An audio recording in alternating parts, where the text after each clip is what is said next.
forgot about that. And I'll bring up the example code that we have for this week, which is week 8. So if you want to follow along, you can just download all of the class materials from the GitHub and then open in brackets. And what you should see are a few new additions compared to the dashboard from the previous week. So first off, we have a graph being displayed here and our drop-down menu. And you'll notice that when you use the drop-down menu now and select any one of these options, you have a new form over here that shows up, where you have the title for the model that you chose, such as decision tree, for example, and then all of the different input parameter values that you can specify from the user's point of view.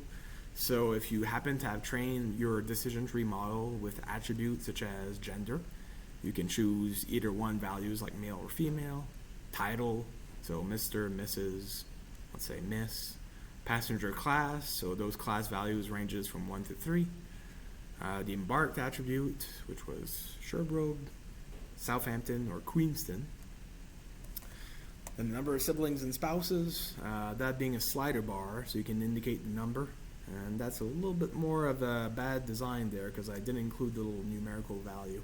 That should show up there to the next, but I'll try and update that for later weeks. A number of parents and children over here. Again, you can specify the number using the slider bar, or you can type in an integer, so a numerical value for things like passengers' age or the fare that they paid, either less or more. And right below the form, 2 different buttons, either one to predict or another one to reset. And so if you choose to reset, for example, so it'll just set up the form as it was initially over here. So there you can make a new choice for your drop-down menu selection. If you click on predict, currently there's only the majority class model that's been added to the code. And so using the majority class as your prediction, well, we know based on our training set that 62% of passengers died, 38% survived, and so typically as like a baseline to compare your models against, you should be able to train a model that does better than just predicting your outcomes just based on the most likely outcome, meaning that, well, most of the passengers died. So if you assume that in 62% of all cases, you'll make a correct prediction. And then you'll have, in 38% of cases, you'll have made an error, just using that as like a baseline approach. So whenever you're training a model, if you should be hoping to do better than just using the majority class as your prediction. So improving on an error rate of 38% or getting a greater score for accuracy of like 62%. And what I'll cover in terms of the code is how to update that chart so that when you generate a prediction, you create essentially like a JavaScript object to update it. And then over here at the bottom, so there's like a little interpretation kind of section. And there's 2 little text content here that are associated to span containers where we can update the values to list the class that's been predicted, in this case died, and then the likelihood of that class, in this case 62%. So, taking a look first in terms of the HTML. And I'll try and scroll down there where we have Model Simulator, which I believe is where this little form here begins. Kind of increase the size there so you can take a better look. Whew. Oh, this is not ideal in terms of the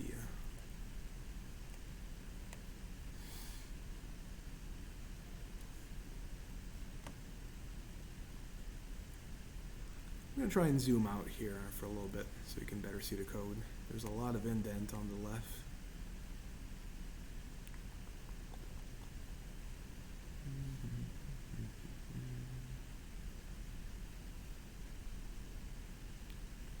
Or actually, I might not be able to do that quite yet.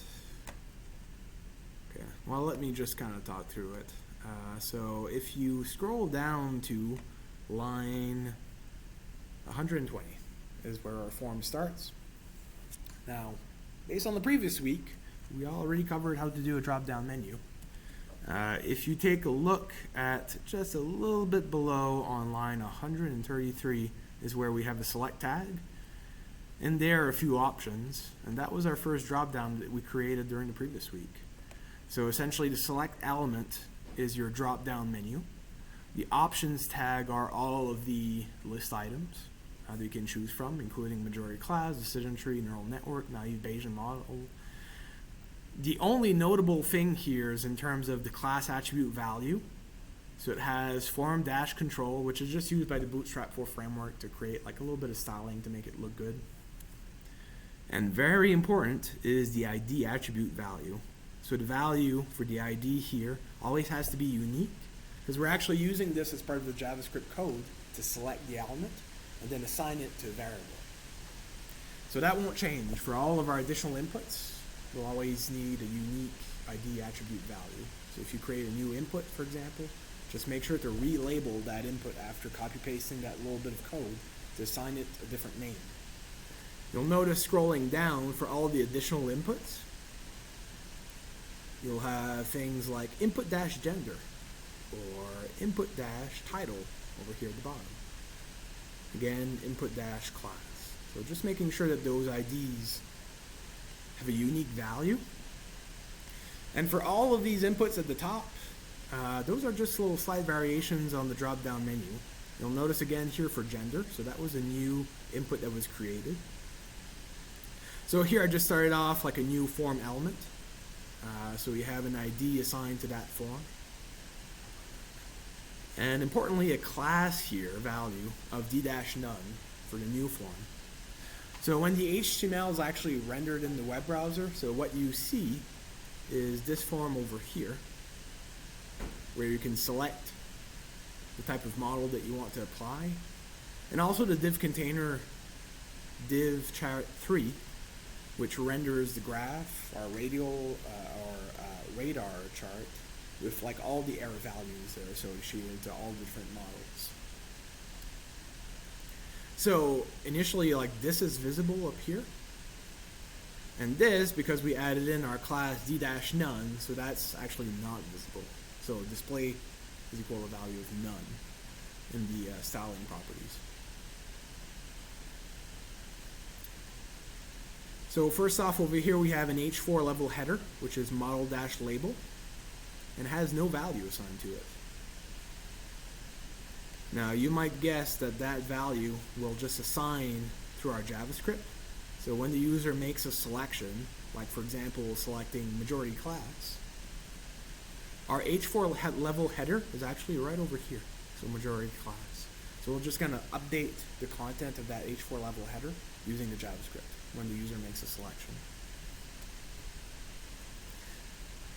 Again, in terms of those interactions, you might notice that when I make a selection over here, so initially you see the first form, but when I select one of the options in the drop-down menu, now you see the second one. So you might notice again here a little bit of JavaScript in play. So what we're doing is just using a function to kind of toggle the display property. So that class value that was assigned to the second form, d-none, it hides it.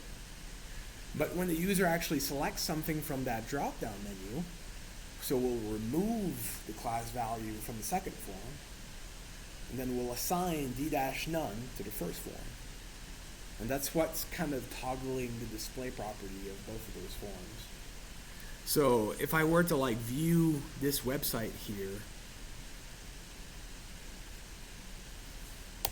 and I'll just kind of like refresh it.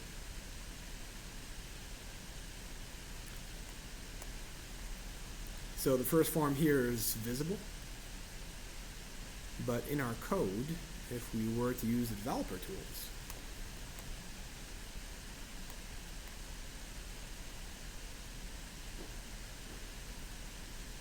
and we'll just kind of scroll down there to try and target and find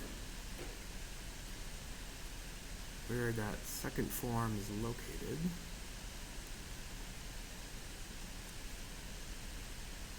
Which is right about, let's say over here. So you'll notice here we have both of our forms, Form 1, Form 2. But Form 2 is not actually displayed because of the d-none class. So what would happen if you were to get rid of that class value? So here I'll just remove it. The actual code, as it's written, just has both forms like stacked on top of each other like this. So what happens through our JavaScript is that when the user selects one of these items from the drop-down menu, so we just go to our first form over here, and then we type in as a class value. That I'm not sure if I'll be able to do manually, but I'm going to just try. d-none. So we'll just hide that first form. And so the code is just kind of assigning and removing that class value.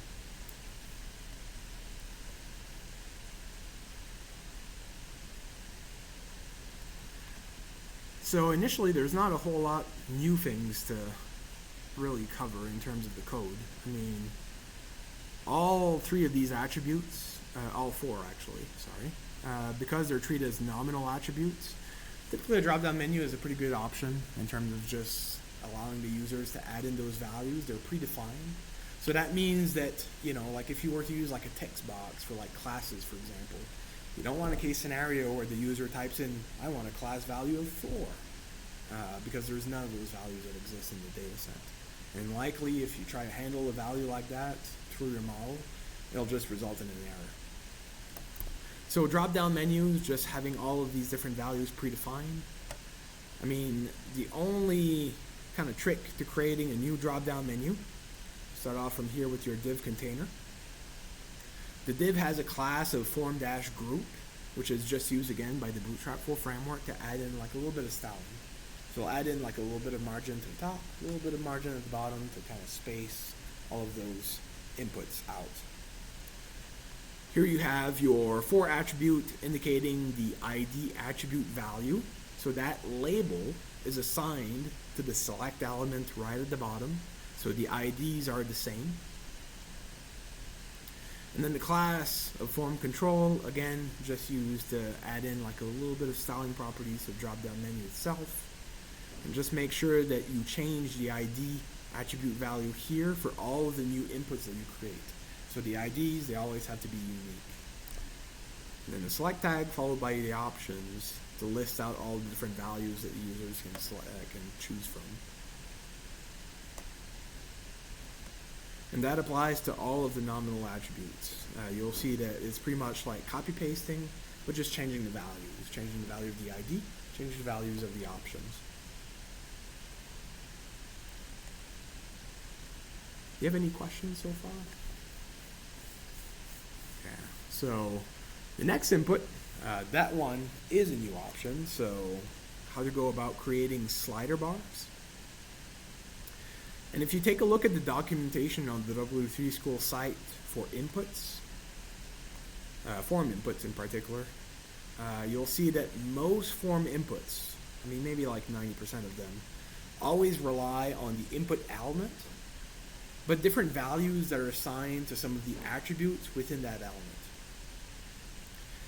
So you can create like a slider bar, for example, by first starting off with a new container. So you have your div container with a class of form-group. That slider bar might have a label to indicate to the user, hey, using the slider you can change the value of this attribute. In our case, that would be for the number of siblings and spouses aboard the Titanic, which is not the parch attribute in RapidMiner, so that's the sibs or something labeled like that, close to it.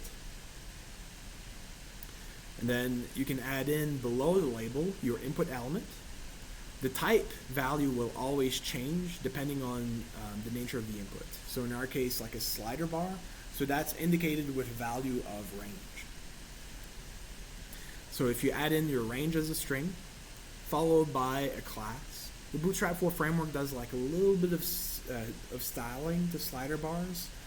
But for the most part, it actually depends. They're actually rendered depending mostly on the type of browser that you're doing. A slider bar in like Microsoft, like Edge will be very different from the slider bar as rendered in like Google Chrome.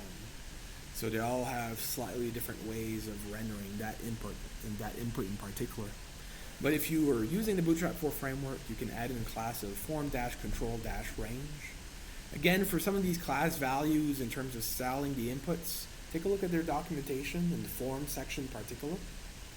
So that I'll have a range of different examples of how to set up things like radio buttons, text boxes, and so on and so forth. Make sure also to assign a unique ID value, since we'll need those in the JavaScript later to assign that input to a variable. Followed by specifying the range of values. So based on our data set, we know that the number of siblings, the minimal and the maximal value ranges from 0 to 8. And so for your input, you can just use the same range, similar range. So that way when the user relies on that input to add in values, they're not adding in like an outlier value like 100 siblings, which would be ridiculous, and your model probably wouldn't have a rule in place to kind of handle that type of value. So in something like a decision tree, it might make an error. In something like a Bayesian classifier, it might skew some of the outputs. So all depending on how it's set up to handle numerical attribute values. Now, number of parents and children aboard the Titanic. So again, another example of using a slider bar. And you'll notice the only thing that really changes is the value that's assigned to the label. So the actual content of that label element. And then here, the ID attribute value, meaning that if you want to create like new slider bars, so it's a straightforward copy-paste, you modify the label, add a unique ID attribute value. Just make sure that your label matches with the ID, so input dash parch over here has to be the same as the value of the for attribute. And then update the range. So minimal and maximal value might change. Again, on our data set, we know that that number ranges from a minimal value of 0 to a maximal value of 6. And scrolling down, you'll see here two examples of using, again, an input element, but in this case, rendering it as a text box. So here to create like a text box, starting off with your container. So every input has its own div container. The class of form-group, again, just to add in like a little bit of margin in between. That input also has a label. You'll notice, again, the for attribute here has the same value as the ID attribute for the input. So input dash age in both cases. And you can just add in like a little bit of a label for the text box. So passenger's age, which will cue the user in terms of like what value to write in. That input element, it has, in this case, a type of text. And so, depending on the type of input that you want to render, again, slightly different label. So for more examples on this, do take a look at the W3 School documentation on inputs. The Bootstrap 4 documentation also has quite a few different kinds of examples of inputs that you can create for forms, so that you can learn a little bit more about what these different attributes can handle in terms of the value. Here, a class of form-control, which is just used for styling, again, things like the margin, like the little border around the text box. But a lot of these inputs will be styled differently depending on the type of browser that you use, so do keep that in mind. Followed by, in this case, a little bit of a placeholder, so it's a good practice to try to cue your user in terms of what value that they can actually write in the text box. So if somebody sees a text box for age, for example, you probably don't want them to write up 20 as a string of text. So your model is expecting a numerical value. If they write in some text, it'll just spew out an error, so it won't be able to really handle it. So sometimes just a little placeholder just to kind of cue them, hey, you should write a number here, like 22 for age, which might be the average. Or even queuing them in terms of the range, so anywhere from 0 to 72 or something. Now the placeholder itself is not the actual value that will be added in to that input. So in fact, if I render it here, you can see that the value is like slightly shaded. So the placeholder is not the actual value. If you click into the text box and then type in your value, so it's a little bit like darker in color. So what you typed in, so that would be the actual value that's assigned to that input. So just by default, there's actually no value added in, so the placeholder is not treated as value.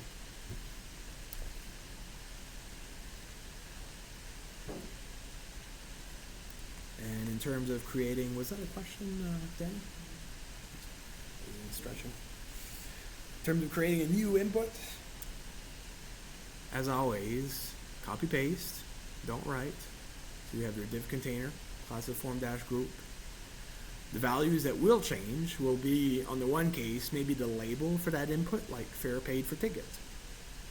The ID attribute for the input will be different as well, so that's always unique. Input dash fare is the same as input dash fare in terms of the for attribute for the label, so that has to match. And then the placeholder you might modify as well, just to cue your users to the fact that, well, the fares might have a different distribution than age. Fare, those ranges, the range of values for fare, I think ranges anywhere from like 0 to 250 or something. But I might be wrong on that. So maybe upping the value a little bit more, or at the very least just cueing them that that's in fact like a numerical value that should be added in. Now I don't remember if last week we covered how to create a button. You might not remember as well. But there's a few examples there at the bottom. So starting off with our div container. There is one particular way that you can actually group multiple buttons together. So you can create a div container, and then using the class of button-group in the Bootstrap 4 framework. So this will style both of the buttons. And sorry for the back and forth here, just trying to get my screens correct. And a little bit of lag. There you go, okay. So that will style both of the buttons so that they appear on the same line, so they'll be inline elements. Their width will be exactly 50%. So 50% to the left, 50% to the right. So if you have like 3 buttons, for example, it'll style it so it's like 30, 30, 30, or 33 to be exact. So all the buttons have about the same width, as long as they're included within this div container. Now, the button-group will take care of styling it this way. I always kind of add in like W-100 so that your button group takes in the full width of your container. So in this case, the form. So the width, the total width will be equal to 100% for the entire group. Otherwise, the buttons will just take about as much width as their label. And so they'll appear like slightly to the left, and they might be like a little bit like narrower to fit in the width of like predict and reset for the text. So creating a button element. Oh, and don't forget to add in that role attribute here with the value of group. So that again is just like default styling from the perspective of the Bootstrap 4 framework to render that component. But in terms of the buttons, so the key thing here is again unique ID attribute values. Since we want to register when the user clicks on those buttons, we'll have to assign those buttons to variables. So separate or unique ID attribute values for each of the buttons, button-predict, and then button-reset. The type here has to be specified to the value of button, indicating that yes, this is in fact treated as a button. You can have different types for buttons. So something like submit, for example, will just like by default will refresh the page. And so buttons, usually they won't have that default behavior assigned to them. So essentially like the button, the user can just like click on the button and then nothing else will happen unless you add in like a JavaScript function to actually listen in for that click event. So with type set to a value of button, and the rest is just like a few classes just for styling. So button, which is our default class that's assigned to buttons in the Bootstrap 4 framework. So it'll do things like add in like a little bit of padding within the button, a little bit of margin at the top and at the bottom. The corners for the border will be rounded too. And followed by button dash dark, which just assigns a background color of dark and the foreground color for the text of white.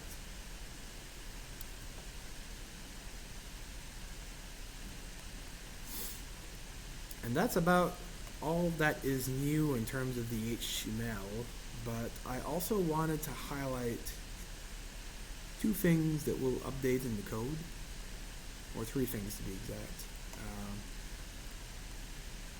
Over at line 218 is where we have a few span containers. The span containers are located around about here at the bottom. So where we have like an interpretation section in our radial chart. So we have a span container that has n-a in terms of its content. So that's included here. N-a. And we have another span container that has 50% by default as its content. And those span containers are located over here, so 50% over here. And each span container also has a unique ID attribute value. So model-prediction in the first case, and then model-likelihood in the second case. Those values, you might have guessed, will use JavaScript to update those the text content of those two elements. So that when you spew out the model predictions, the likelihood and the class value that's being predicted will always be slightly different. Any questions in terms of setting up like the HTML code? So pretty much what you see is what you get. But the key thing is unique ID attribute values for everything that the users will interact with or that you want to update.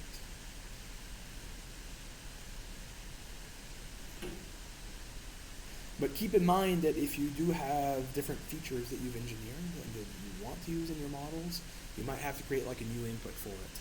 So that's where you would have to set that up. Now, once you've added in your HTML code, the next step would be taking a look at the JavaScript code. And here we'll navigate to main.js, where we have all of our functions listed in. Now, there's a whole lot of information that was added in there relative to the previous week, but a lot of it actually repeats itself quite a bit. And you'll find that once you got the hang of working with JavaScript, you'll find that there's a whole lot of repetition that actually goes on where, I mean, it's a bit of a grunt work, and just kind of copy paste, change the values. The first thing to kind of keep in mind is whatever the users interact with, or whatever HTML element, the content that you want to update, or like a form that you want to hide, all of those HTML elements have to be added in as variables so that you can access their properties or use them as part of like an event listener function. So right off the bat, you'll notice like a lot of new variables for all the HTML elements that we just added into our dashboard.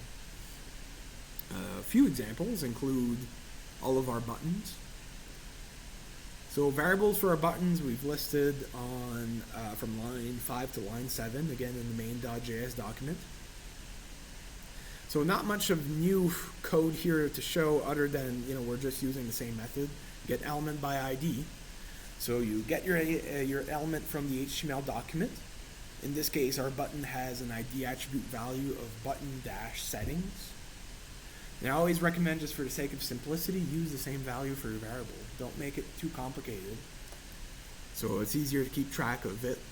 So variable button-settings, and that variable will use as a container to just store that button, and then we'll use it later in our code. Do something like associate like an event listener for it to listen in for when the user actually clicks on the button.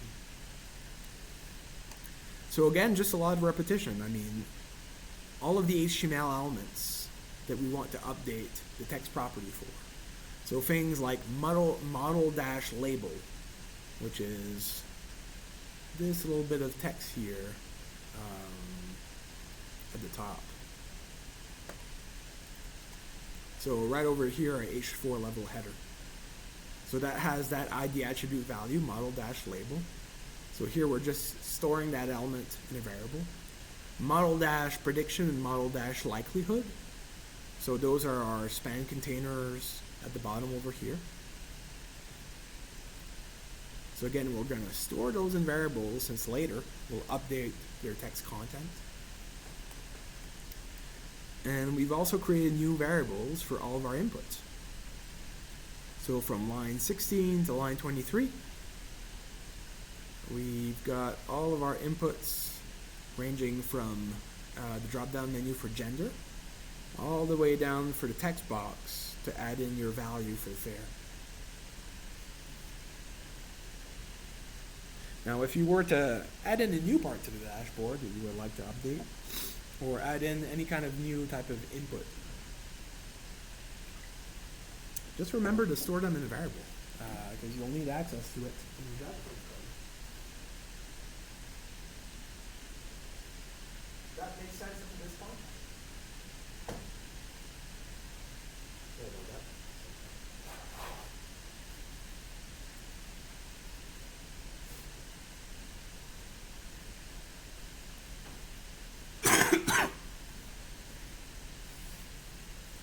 Now, one of the things about these inputs is that they also have values. And so I would recommend, if you are to create a new input, also create a separate variable just to hold the value of those inputs. And I've added in some examples here from line 25 to line 33. Now, how you access the value of an input is very easy. You've created already a variable for the input. So let's say, for example, our variable input-gender. Now, there's a property that's called .value that you can access relative to that input. Now, you might have guessed that the .value property is essentially just the value of the input. So in the case of gender, for example, if the default value of gender is male, because that's already selected as part of our drop-down menu, we can access that value, so a string of text, male, and then set it to a variable that's called value-gender by just typing in that variable, defining it, and then using the equal sign, so value-gender is equal to the value of the input-gender. And so just to start off with, my variable value-gender should have a default value assigned to it of male. And we're going to do that for all three cases, for all of our input cases. So some of these won't have any values. So for example, like input-age and input-fare. So those are just like placeholder values that we've added in right now. So the text boxes are actually empty. And so they'll just have like a null value assigned to that variable. Just initially to start off with, when the HTML document like loads into the browser. Like obviously we'll add in like event listeners so that when the users actually change the values later on in the code, we'll update the value of those variables.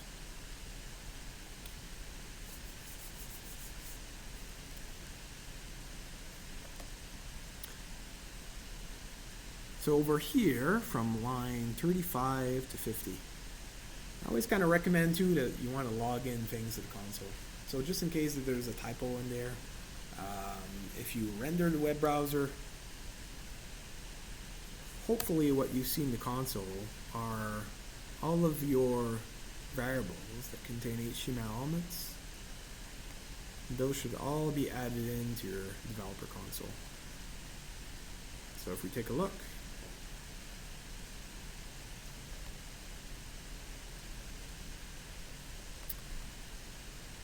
and so if there's any errors, you'll have a null value for one of those HTML elements. But everything that you see in the console so far are all of the HTML elements that were assigned to those variables. It's a good thing to check off. I mean, if you haven't defined your variables properly, then you won't be able to access the values. And in our case, there's no like null values for any one of these, and so everything seems to be working properly.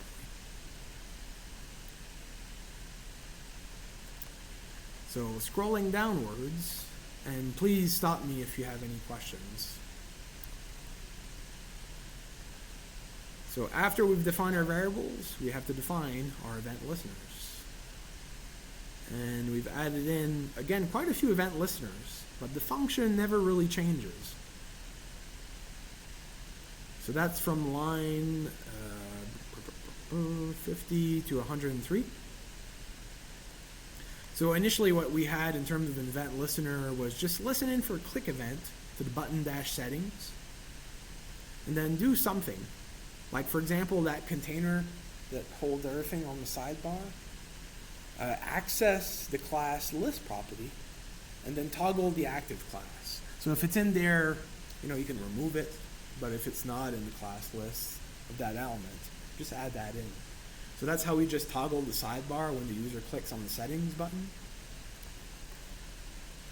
Now, we've added in a few additional examples. So last week we talked about listening in for a change event.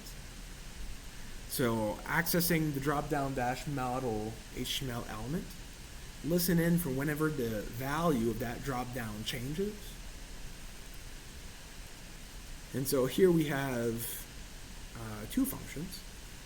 So the container for the form that holds all of the form information relative to the model, we can toggle the d-none class, so which will toggle the display property of that form. And then the same thing here with the form for all of the input values. I also added in here a line that specifies that for the model dash label, the text content should be equal to the value of the drop-down dash model, so meaning the drop-down menu. So what these three lines do, I'll go over here.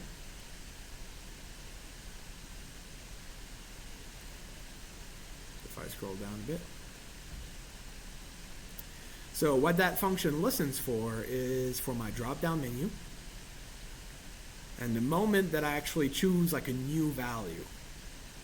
So what will happen is, in the case of this first form, so we'll toggle the class d-none. So currently this first form doesn't have that class added in.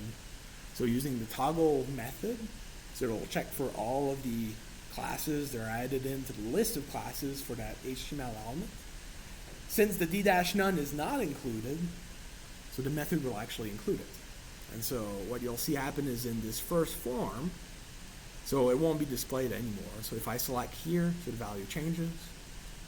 First line of code is ran, so it adds the d-none class to that HTML element. Now for that second line of code, which is my container dash form dash input, so that's the div container that holds all of the second form. So initially, when the document was loaded, we added in the class d-none to that HTML element. So that second form, we weren't really seeing it within the HTML. But using the toggle method here, since the d-none class was added into that second form, so we'll just toggle the class value. So if it was included, he will exclude it. So the d-none class is actually removed from the div container over here, and now we can see the form.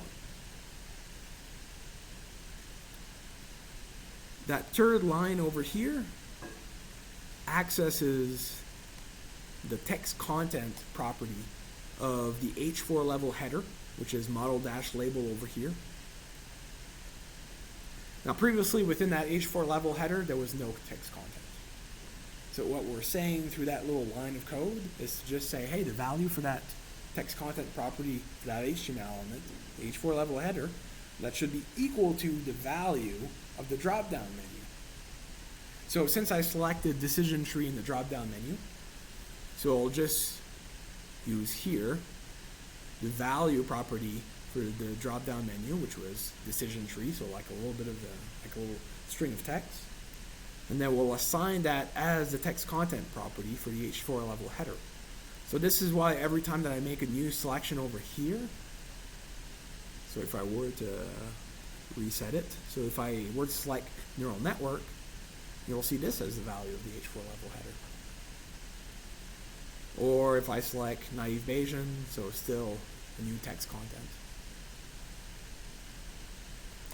And every time when I click the reset button, you'll notice that we're calling the same functions again. So toggle the class d-none for this container, and also toggle the d-none class for that container. They'll always be different, since that's the way that we programmed it initially. So the first form has no class when the HTML document loads. The second one has one. And so when you click something, it'll toggle it. And then when you click something else, it'll toggle it. And so on and so forth. Just hiding one, showing the other. So here that would be our reset event. And if I click any one of these items from the drop-down menu, so it's actually this function that's brought in to toggle those classes. Does that make sense so far? A little bit of toggling. I mean, it's kind of tricky to kind of keep track of, but it's really a nice and convenient way of handling those events. With like one little line of code, you can hide or show basically anything in your website, which is very useful in terms of allowing your users to navigate to different parts.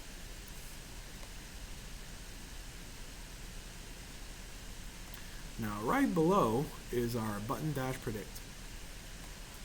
That again, we're just listening in for a click event, and that would be for whenever a user clicks on the predict button. So in those cases, we're assuming that they added in all of the values. We're not doing anything fancy like actually like checking for if the values are correct within like an expected range. But we are calling our router function that we defined previously in the previous week, and then just sending in as the value the drop-down dash model dot value property. And so that's just specifying like what model that you want to use for the prediction. So either it's a decision tree or naive Bayesian model or the majority class, and then we're sending that value to our router function, and I'll talk a little bit more about that in just a few lines of code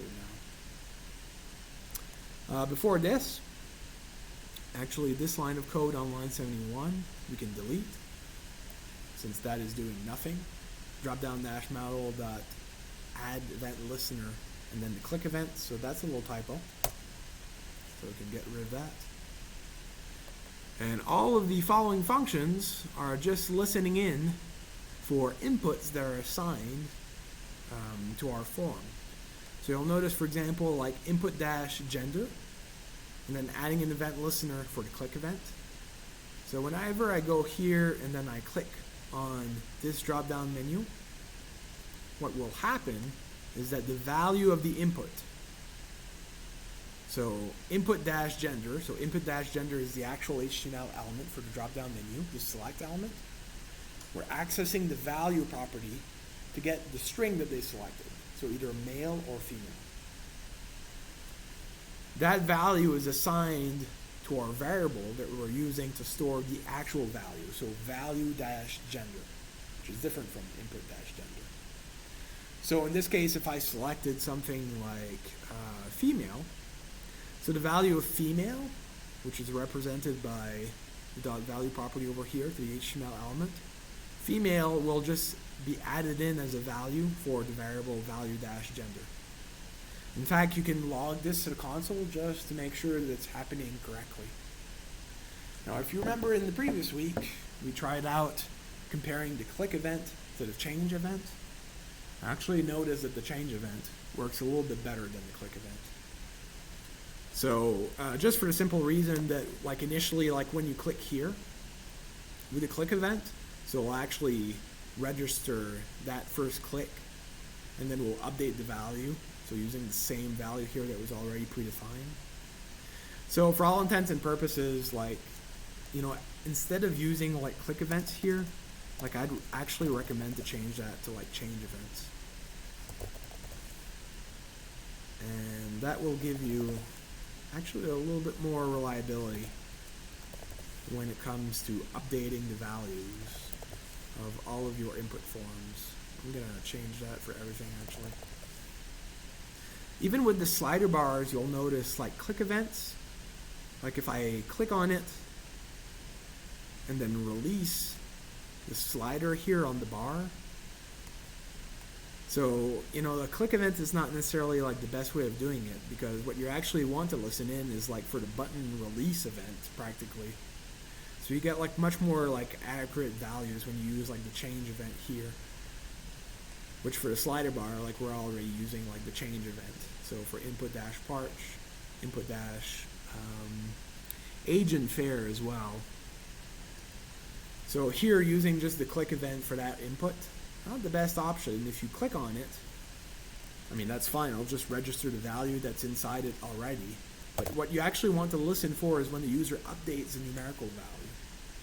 So using the change event, like the minute that they type in something like 4, so we'll update the value, and then 5, and the final value will be added in to your variable. So in this case, age is equal to 45. So I apologize for that. Just kind of noticed that after like a little bit of experimenting and taking a look at that console.log function, which you should always do.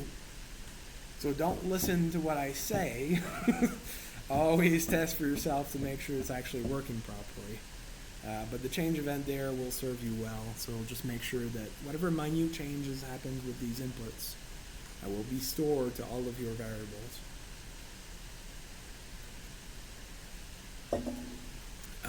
I think in like future versions, I've updated this already in terms of the code, but I'll make sure to update that again for week 8, so you have access to the proper example. It will not kill it, but sometimes it'll cause like little errors and stuff that are not intended. So any questions up to now in terms of storing all of your values to your inputs and forms? Well, again, like a lot of code, but fairly repetitive in terms of its structure. Now, the very last function that we'll cover here is our router. So the router we already talked about in the previous week. So that's kind of like the main function in charge of generating the predictions. It does this very easily by just listening in. So it's called whenever you update the value for the drop-down menu selection initially. So let's say that I select something like majority class. So what happens is, let's go here. So if I select majority class, what happens here is that the form will be updated, but the router is only called here when I actually click on the predict button. And when I click on the predict button, so it will assign the value within the router here, that's kind of like represented by the view-update-request parameter. So this little variable over here you can use within your function, and this will tell you what type of model that you want to run. So if I selected majority class, for example, view-update-request, when I call the router, will be equal to a little string of text that says majority class. To check this again, you can just log it to your console. So you should see that that value always corresponds with your selection. So we already tested that in the previous week. However, if you're going to call models, well, you do have to get the values for your input form, since the models will be used to actually process those values. One way that I recommend to represent all of those values, what you've been doing so far is just using all of your variables, and you've been like updating their values whenever the user clicks on any one of the inputs. So here within your function, you can create an array to store all of those values. So here I created a new array, like using variable statement, calling that model-input, and that's equal to an array, which you can define with the opening and closing brackets. And within that array or list of values are all of my variables that are used to store those values. And so the array will have a value for value-gender, and then for title, for class, for embark, siblings, parch, age, and fair. So whenever we call a function for a model, we'll just make sure to pass that whole array. So it'll have like all the values, and then The model will actually be applied to that array of values.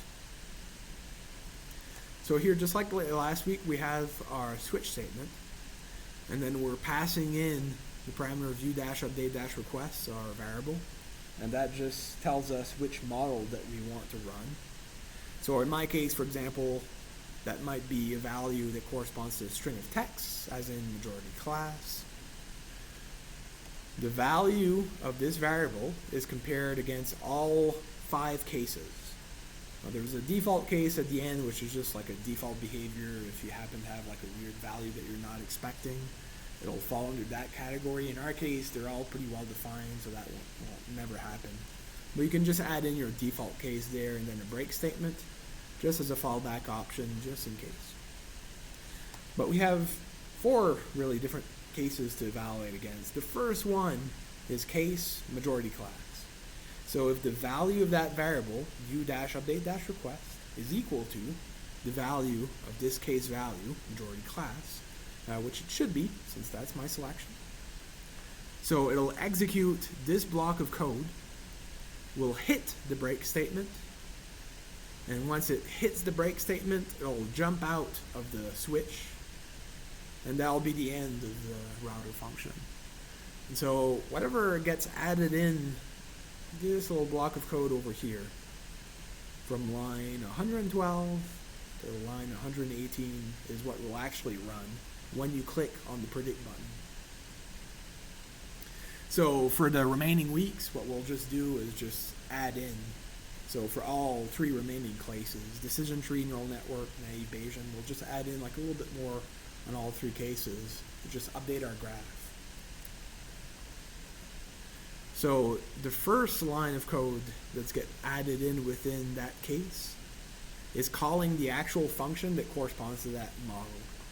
So here we're just defining a variable that's called model-output, and that stores whatever value is returned from this function. So here we're calling a function because we have the opening and closing parentheses at the very end. So that's the telltale sign. And that function is called model-majority class. Now if you scroll downwards, you can actually find the code for that function on line 135. That's right over here. And the function, doesn't really do much. So it just logs a little message from the console saying, hey, you're running the majority class model, just for debugging purposes. And then, quite simply, it returns a JavaScript object. So here, using the return statement,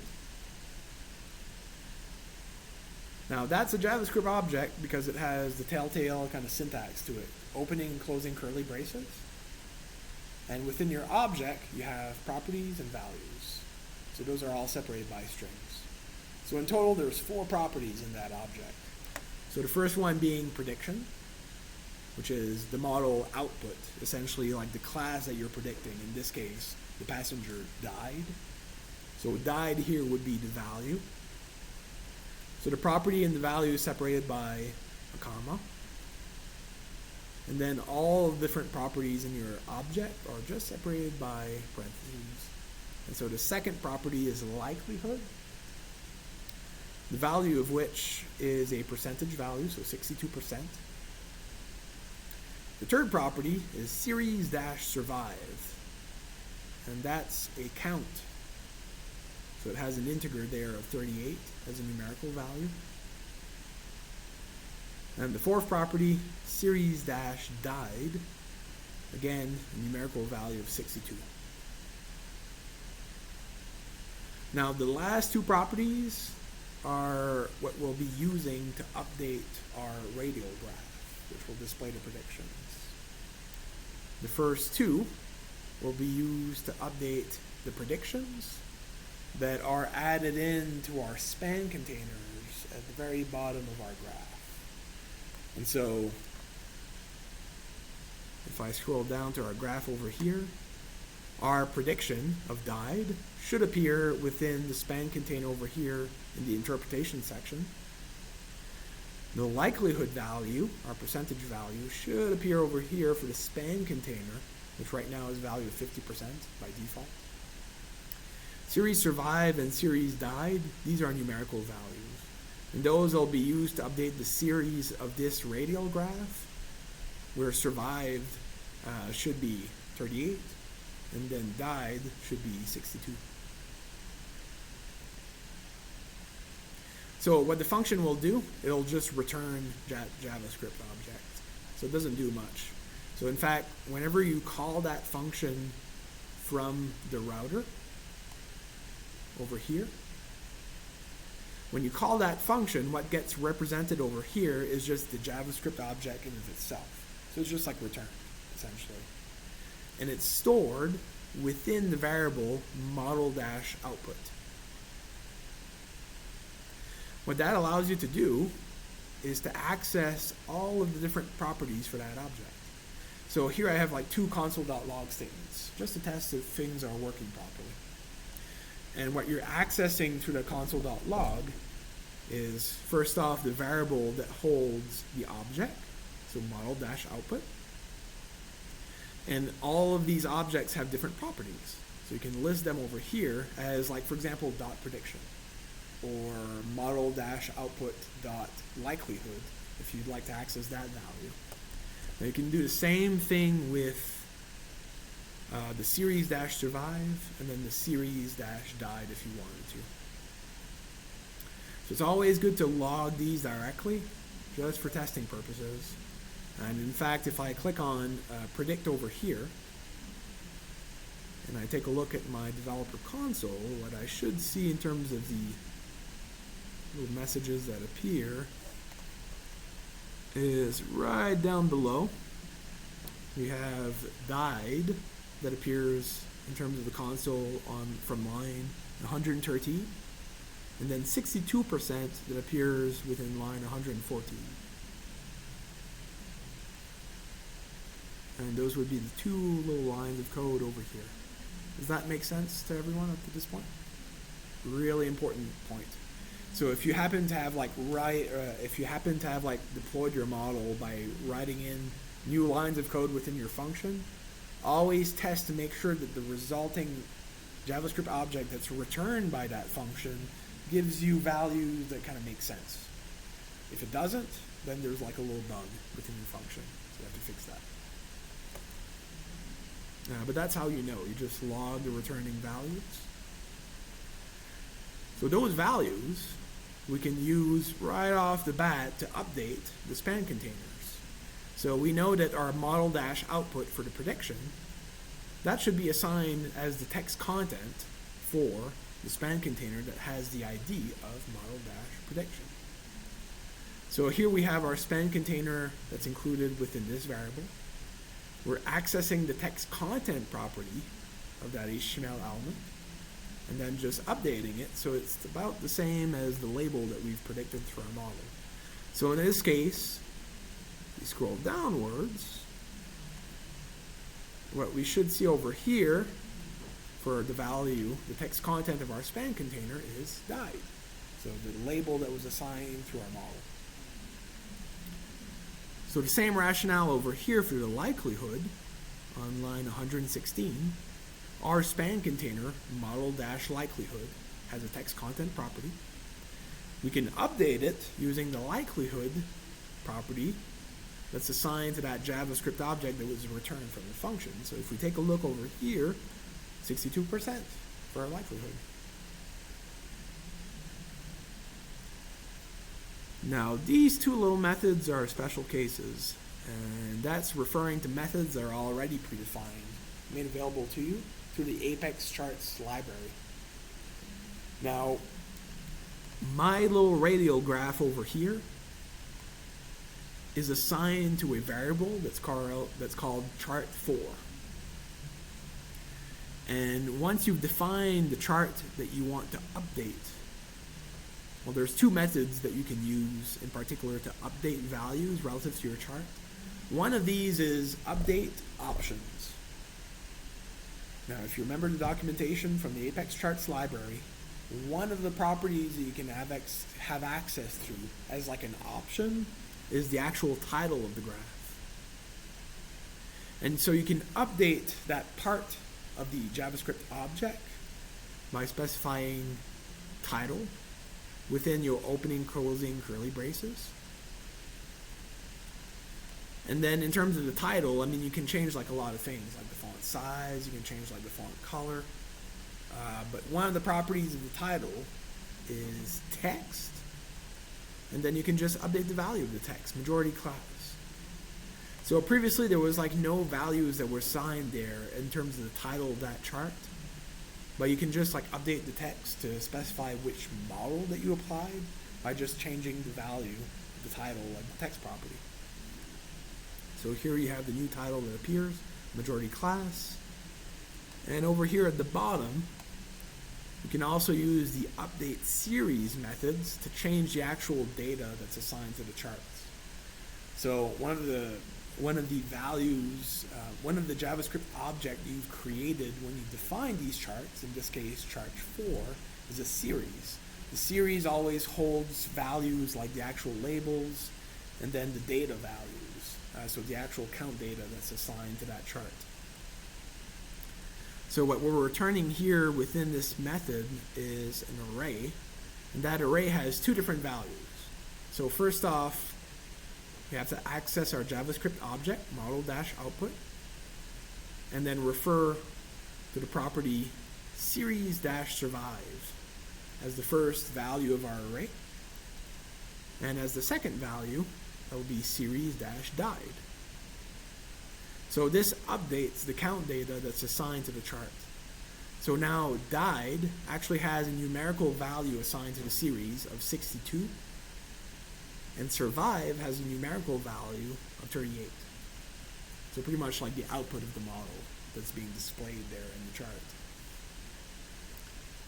So what that looks like in terms of our data.js document and what we're actually updating is going right below over here.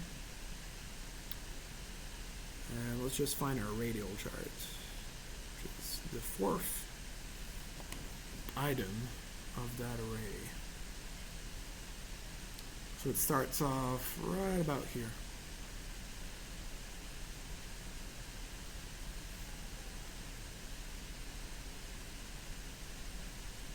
And so the series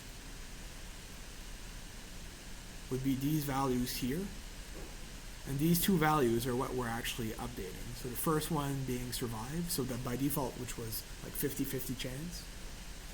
But we're using that method to update those values. So the first one is equal to 38, and then the second one is equal to 62. Now what actually is assigning the percentage value at the end of these numerical values is this little formatter function over there. So it's just adding in like a little bit of a percentage at the very end, followed by the series name, which is survive and died, over here, separated by a comma. And what we're updating in terms of our options for the title, I believe, is this little text property right over here. So we've defined title, and then specified within the title, so we added in like an object where there was one text property with like a new value assigned. By default there was like no value, so there wasn't anything displayed there initially. But we just updated value so that it's like majority class, and now it's displayed as part of the graph.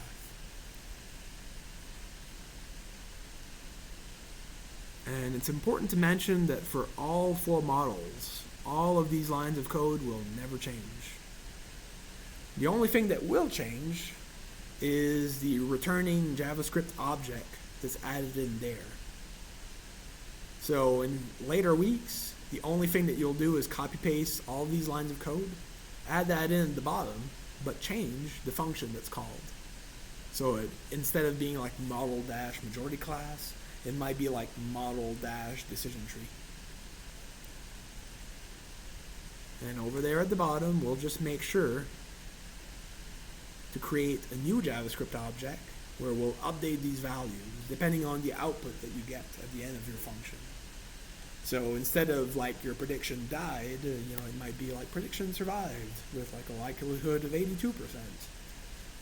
And then adding in your new series survive and series died values. So if it's 82% likelihood in this case, so one of those will be 82, and then the other one will be 18.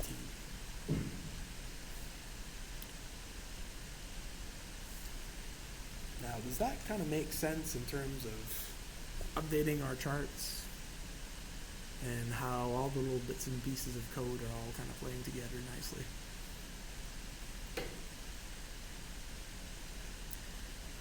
Okay, well, I'd say that we're due for a break. Let's take a 10-minute breather. If you have any questions about your assignments, just come on over and we can chat about it. Otherwise, second half of class, we'll talk about Bayesian classifiers, which will be the last type of model that we'll talk about before we transition to next week, how to go about actually evaluating those models.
These videos too. We're gonna go up on YouTube again.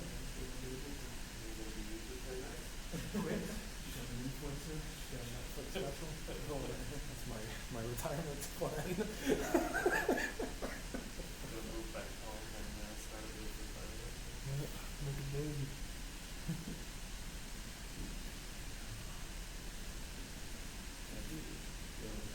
Did you get it fixed?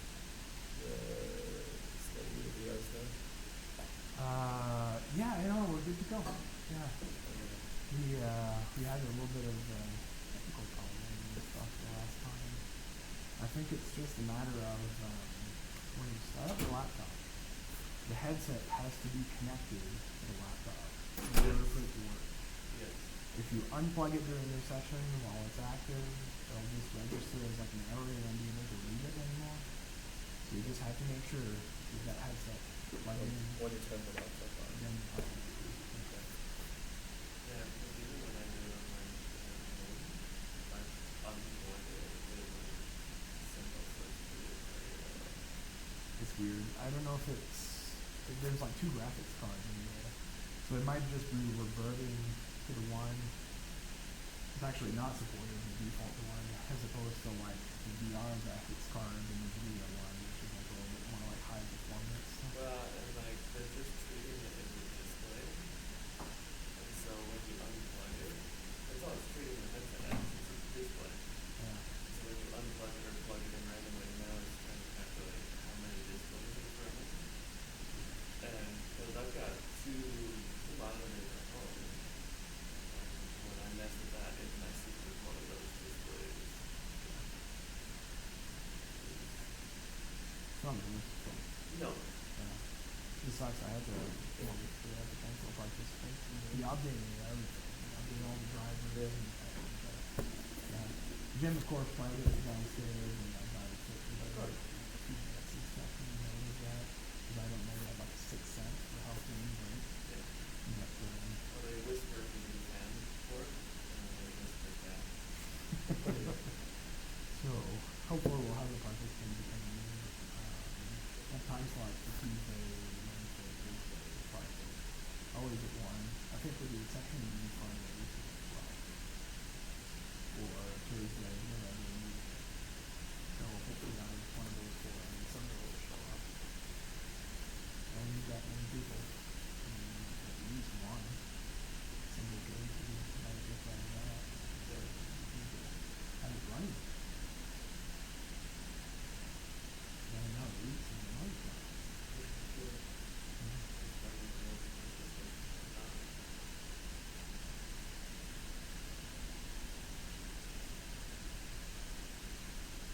It might still be in the pool. I'm sure there's some in the pool that are looking for credits. I'm sure there are. I saw it. I have one more presentation to get through this week, and I'm not sure. Yeah. There's lots of studies in there, but not everyone I think is running. No, I don't think it's held up to running yet, so I need to get all my data done this week before I'm running and I'm ready to pay for like contests or anything. Yeah. Well, not really a problem. The new participants have shown up. Yeah, we do have as a prerequisite they can't have taken this thing. Which I actually I don't know if it really matters all that much. I guess they should be better at flying because they'll have figured it out by then, but still. Maybe. My manipulation is at least as far as the digital ones go. Do it. Yeah. Handle all over it, digital stuff.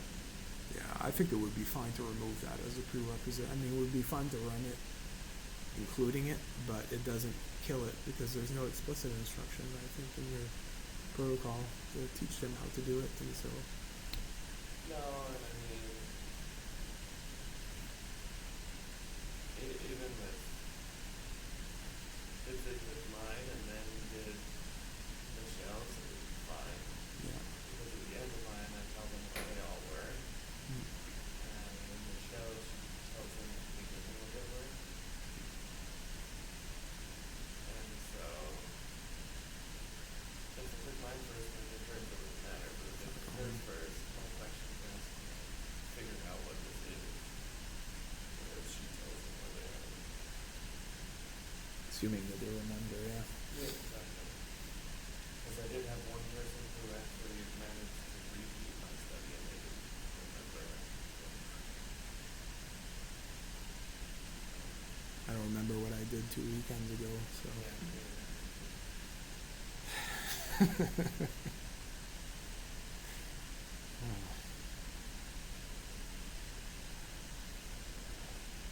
Is that enough of a break for everyone?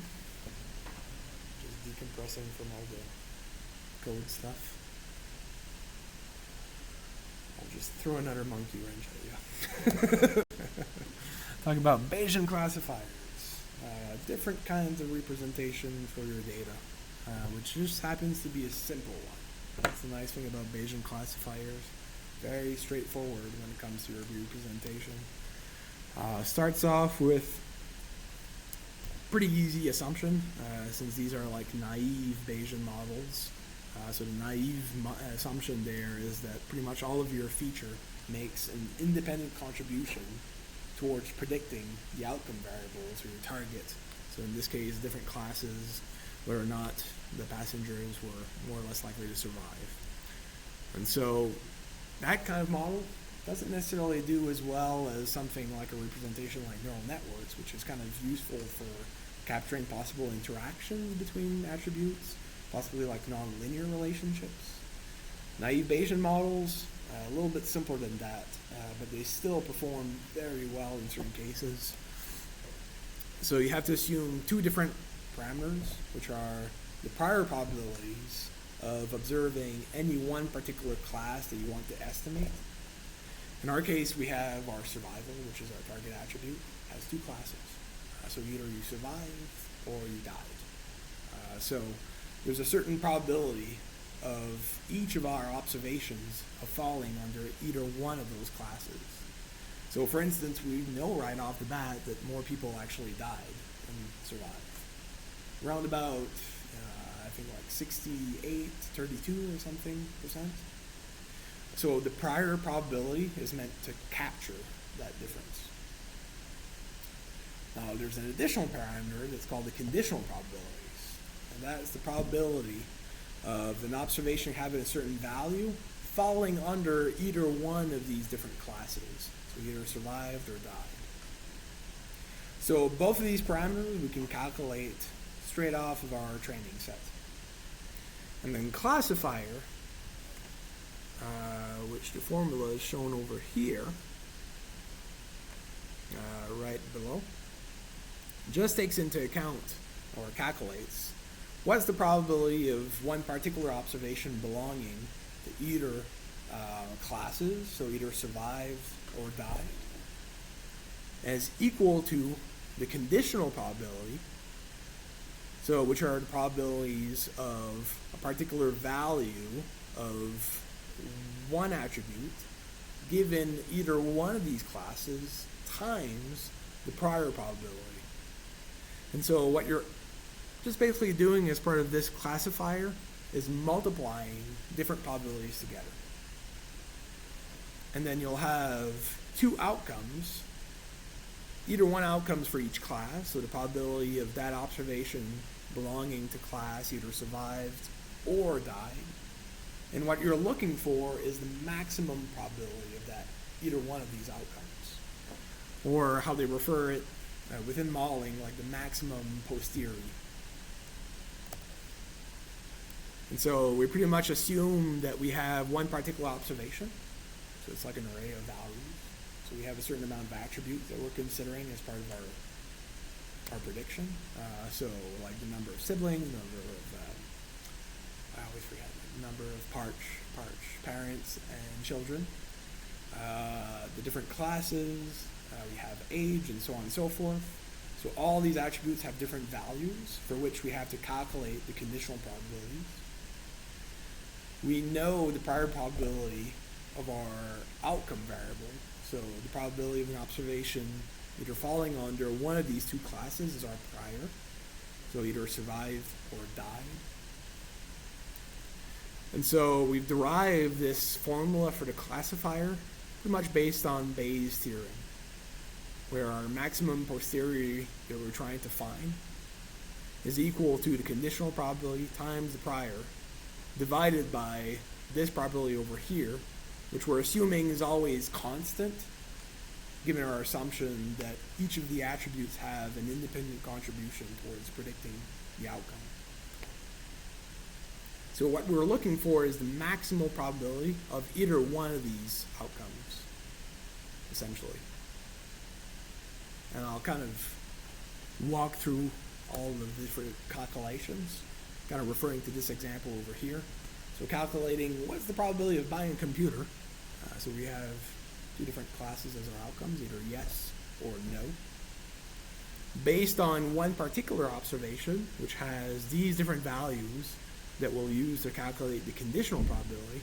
So where your age is smaller than or equal to 30, your income is equal to medium, so you have a medium income. You're in fact a student, so a value of yes for a student attribute, and then a value of fair for a credit rating. So using this little data set over here. This is a simplified example. So the first parameter towards your Bayesian classifier is calculating what is the prior probability of obtaining either one of these outcomes. So what's the probability of buying a computer or not buying a computer?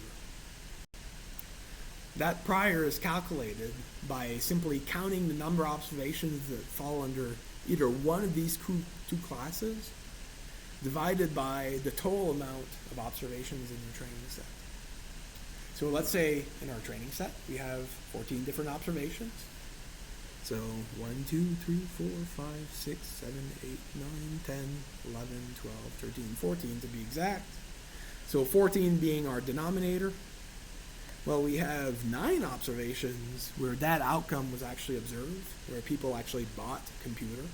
So 9 yeses total in that data set. However, we have 5 observations where they did not buy a computer. So 5 no's. So 1, 2, 3, 4, and 5.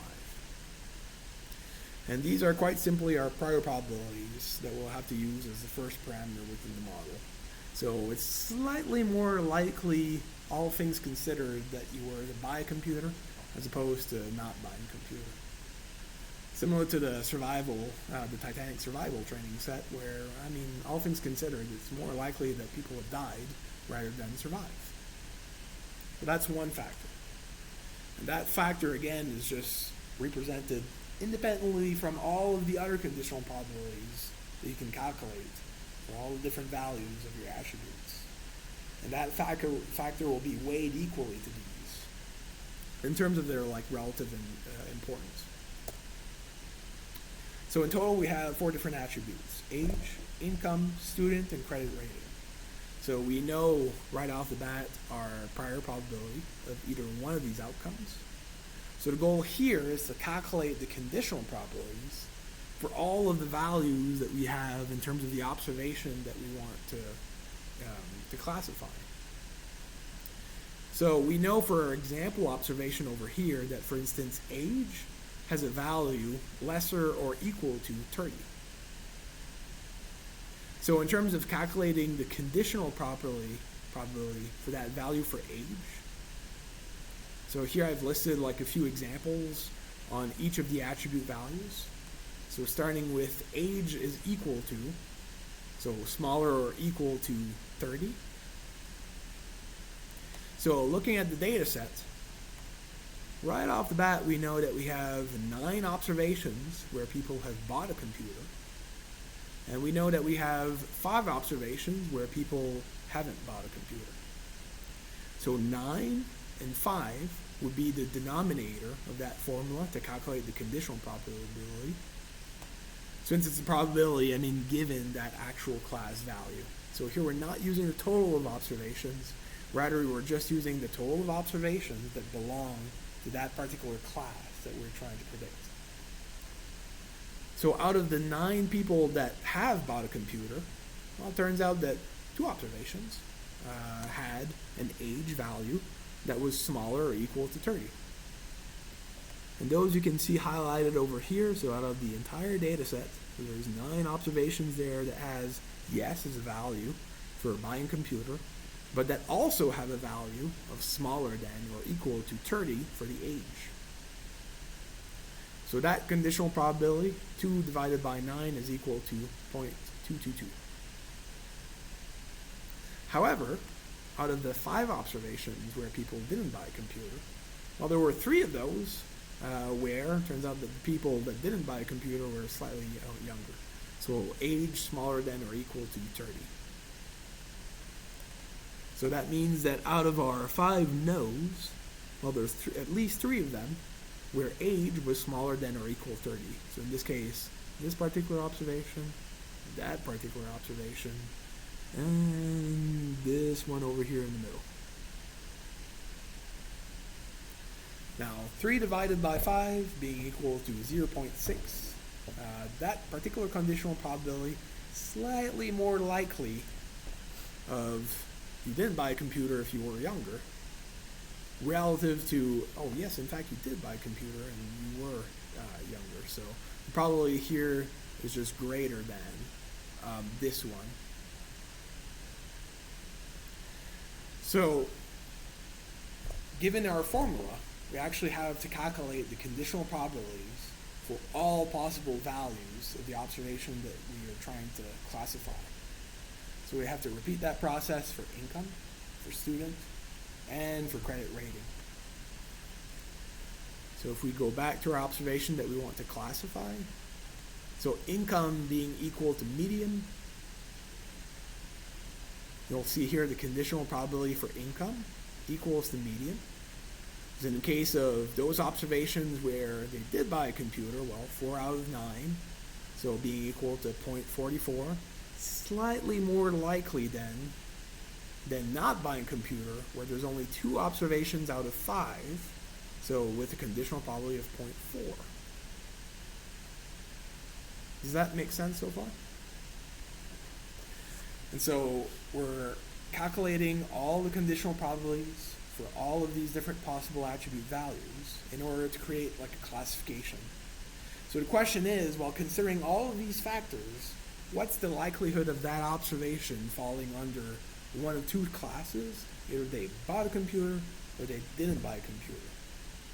And you can get that probability by just considering all of the different probabilities together, so essentially just multiplying each of them.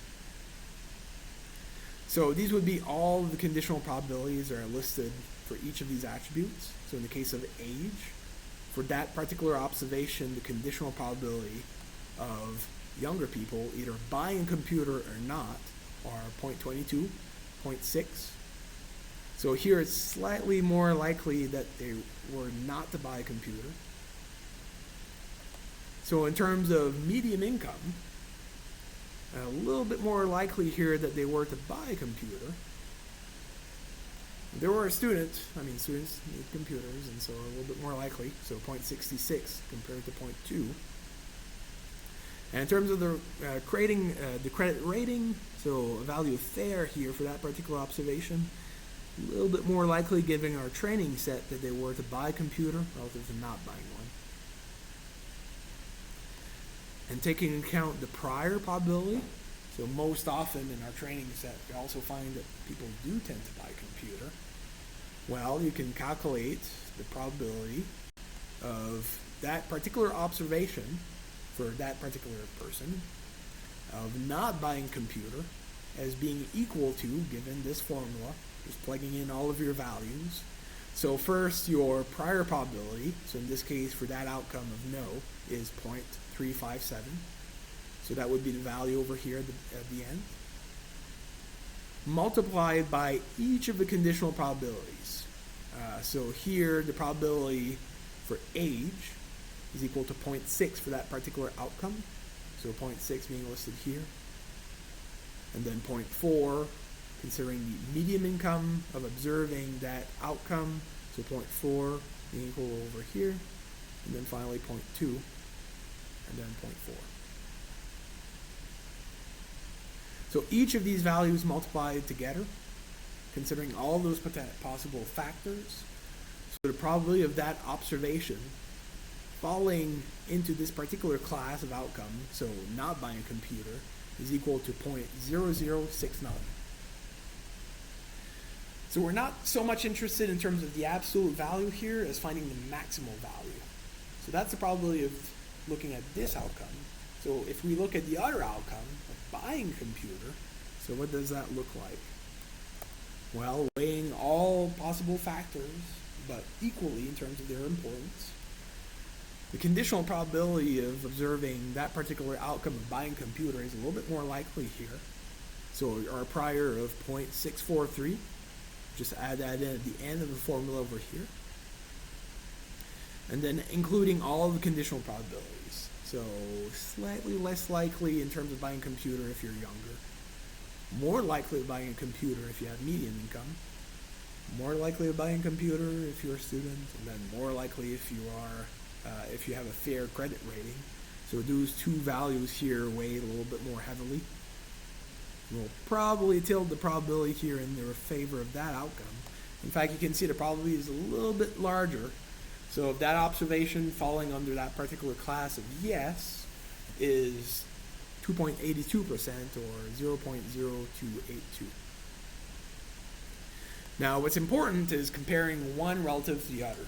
So you can just calculate the likelihood of that outcome. So to calculate the likelihood, which is just a percentage value, if you take this value over here for your probability that you calculated, and then you add that in as the numerator for that formula. So you can divide 0.0282 by the sum of both the probability of the yes outcome and the no outcome. So adding in 0.0282 plus 0.0069. So that'll simply give you a percentage value of the likelihood of observing that outcome for the observation, which is 80.34%, which is larger than the likelihood of the other outcome, which will be exactly 19.66%. Does that make sense up to this point?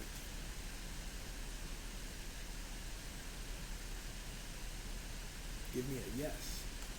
Yeah. All right. Now, you might be thinking, well, that's all fine and well if you only have nominal attributes, but what happens if you have numerical attributes? You can't possibly calculate the conditional probability for all of those different values. Numerical values might range from like 0 to 72 for age, for example, in Titanic set, and you have about as many possible values as there are like little decimal points out of there. So for that, you have to use a little trick. So you have to calculate the probability density estimation. So assuming that the conditional probability is normally distributed for numerical attributes, what you can do is look at the mean and the standard deviation of all of your distributions of numerical attributes for each class. So if you have like a class of yes, I bought a computer, or no, I didn't buy a computer, for one particular attribute. So let's say in this example, taxable income, in terms of the likelihood of evading yes or no taxes, let's say. Well, there's two outcomes. Either you evaded taxes, which is not good, or you didn't evade your taxes. So for class no and for class yes, numerical attributes will have a certain mean and a certain standard deviation. So meaning for all of the observations that fall under class no, you might have, in terms of taxable outcome, a larger mean for all of these different values of your observations, like a mean of 110, compared to the mean for all of the observations that fall under the class of yes, which might be slightly lower, of 90. Considering all those observations, those values also vary to some extent. So you can calculate the variance or the standard deviation. So the variance in this case for all the observations that fall under the class of no being very larger, so 2,975, compared to the sample variance for all the observations that belong to the other class of yes, which would be equal to 25. So given that knowledge from your training set, in order to classify a new observation coming in, well, you have to consider what the value for that attribute for the new observation. In the case of income, it might be like a value of 80, let's say.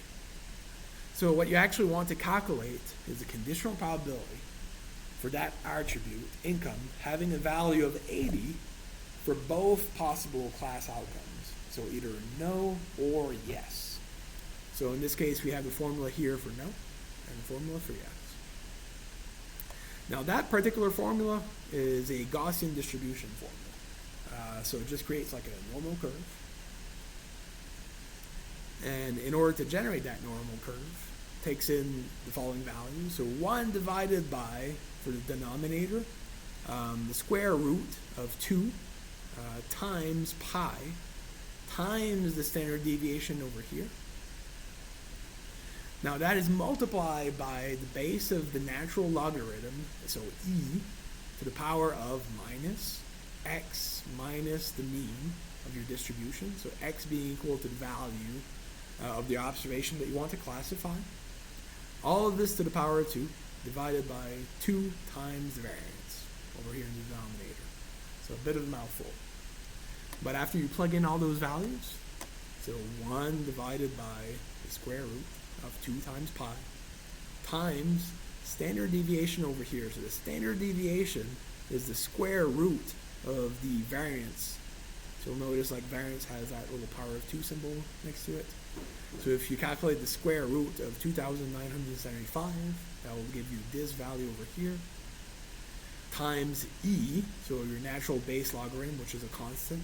I always forget what that's actually equal to. I think it's something like 2 or 3 point something, a few integers, to the power of minus the numerical value over here of 80 for the observation that you want to classify.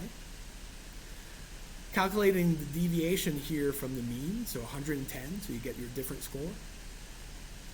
So just obtain the power of 2, that value, divided by 2 times the variance over here in the denominator. And that will give you the conditional probability. So in this case, 0.0062. Now if you repeat those same steps for the other outcome, so you'll get the conditional probability for your other outcome, so for the class of yes, of 0.01. So slightly more likely in this case. So a little bit of a trick.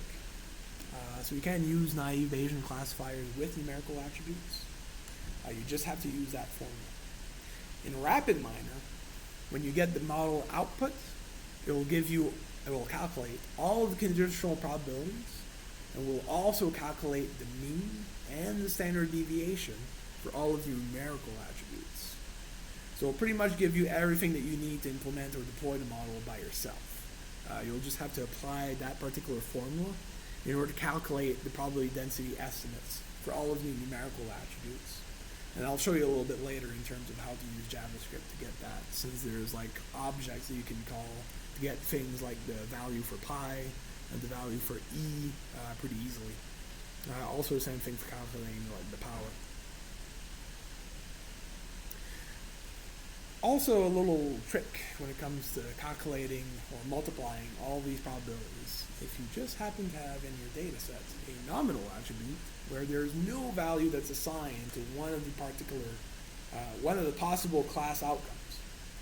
So let's say that you have a data set with 1,000 observations, and then you have an attribute that's called income, and for that particular category of income of low, well, it turns out that there's 0 observations that belong to a particular class. Whereas, like for medium, you might have like 990 observations, or for high, you might have like 10 observations. What happens when you calculate those probabilities and then you have a null value in your formula, you tend to get biased estimates. I mean, the probability of like an outcome won't be like 0, considering the fact that there's multiple other conditional probabilities at play. But just because of those null values, it will skew the results, and that will cause problems. One way to correct for that is to just take your entire data set and to say, hey, if there's any missing values in any one of these categories, let's just add a value of 1 to it, just to kind of avoid adding in like a 0 in terms of your probability. But for the denominator, we'll just also add in like a value of 1 to all of the other possible class values. So when you're calculating your conditional probabilities, what you're really calculating, as opposed to like 0 out of 1,000, is 1 divided by 1,003 for the conditional probability of that particular outcome, so income equal low.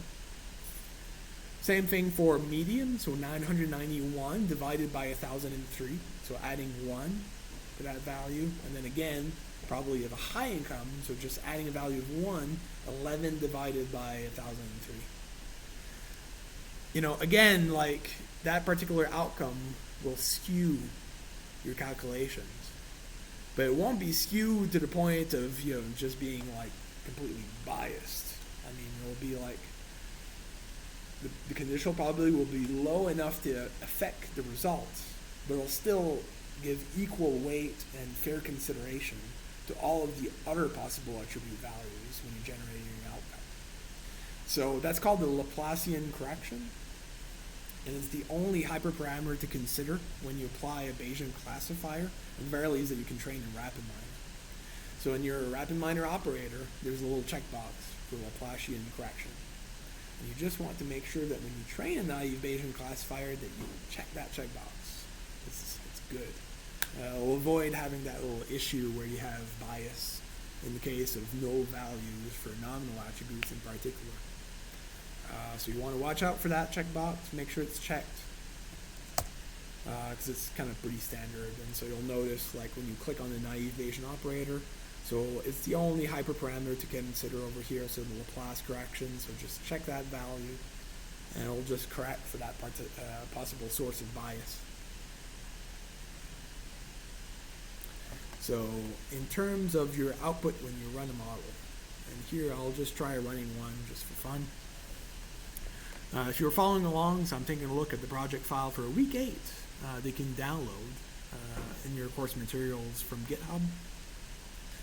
And here, I'm just going to run a model here for, let's see, so this is our main process. And data processing, if you click on it, just make sure that you have 2 as the sub-process that you want to run, so the resampling scheme. And then within the resampling, so you can click, you'll have your split validation operator. I'll talk about all of what these means a little bit later. And then going in a little bit further for your trained model here, just make sure that you've selected the fourth selection for the naive Bayesian option in terms of your model. So what I'll do is I'll actually start running this right away.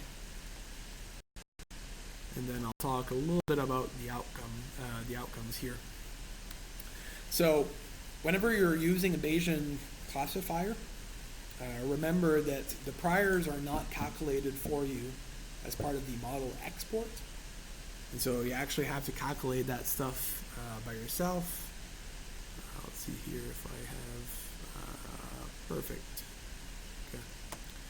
So one way to calculate your prior probability, when you have your export in terms of the data set, take a look at the visualization options, or even just the statistics for the target class.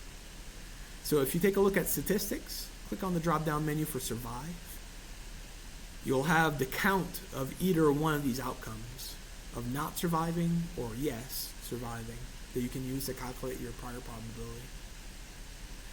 You can even open a visualization here. You'll have the same count data if you hover the mouse cursor over any one of these bars. And you can also group these outcomes by, let's say, another factor like gender.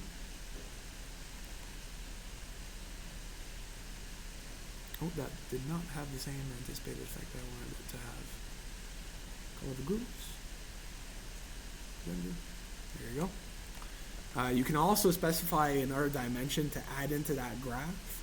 If you want to try out calculating the conditional probabilities of like your outcome like survival, given the value on another attribute like gender. So in this case, like I know to have like 81 females that died, 468 males that died, and then 109 males that survived, and 231 females that survived. In fact, if you go through your calculations, so calculating in this case the priors for either died or survived, so taking into account you have 329 observations out of a total of 533. So that'll give you the prior probability of either dying, which is 61%, much larger than surviving, which is 38%.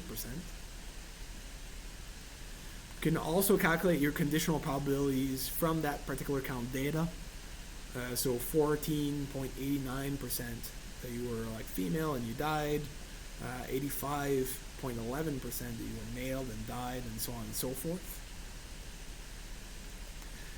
When comparing those values to your model export, however, all the conditional probabilities are already provided as part of the model export. So if I go back to RapidMine over here, and I take a look at one of the export here for the distribution table for that particular model, you'll notice that it lists for the value of sex here as your gender, so value is equal to male and value is equal to female, and it will list the conditional probabilities for each of these outcomes. So 0.852, 0.148, 0.321, and then 0.679 for, like say, like 85.2%, for example, if an observation has a value of like male for the gender attribute, falling under the following class, so no, meaning that males were more likely not to survive than females. For numerical attributes, it's slightly different. So in this case, it'll give you the mean and the standard deviation. So for each of those classes. So if I take a look at like P class, for example.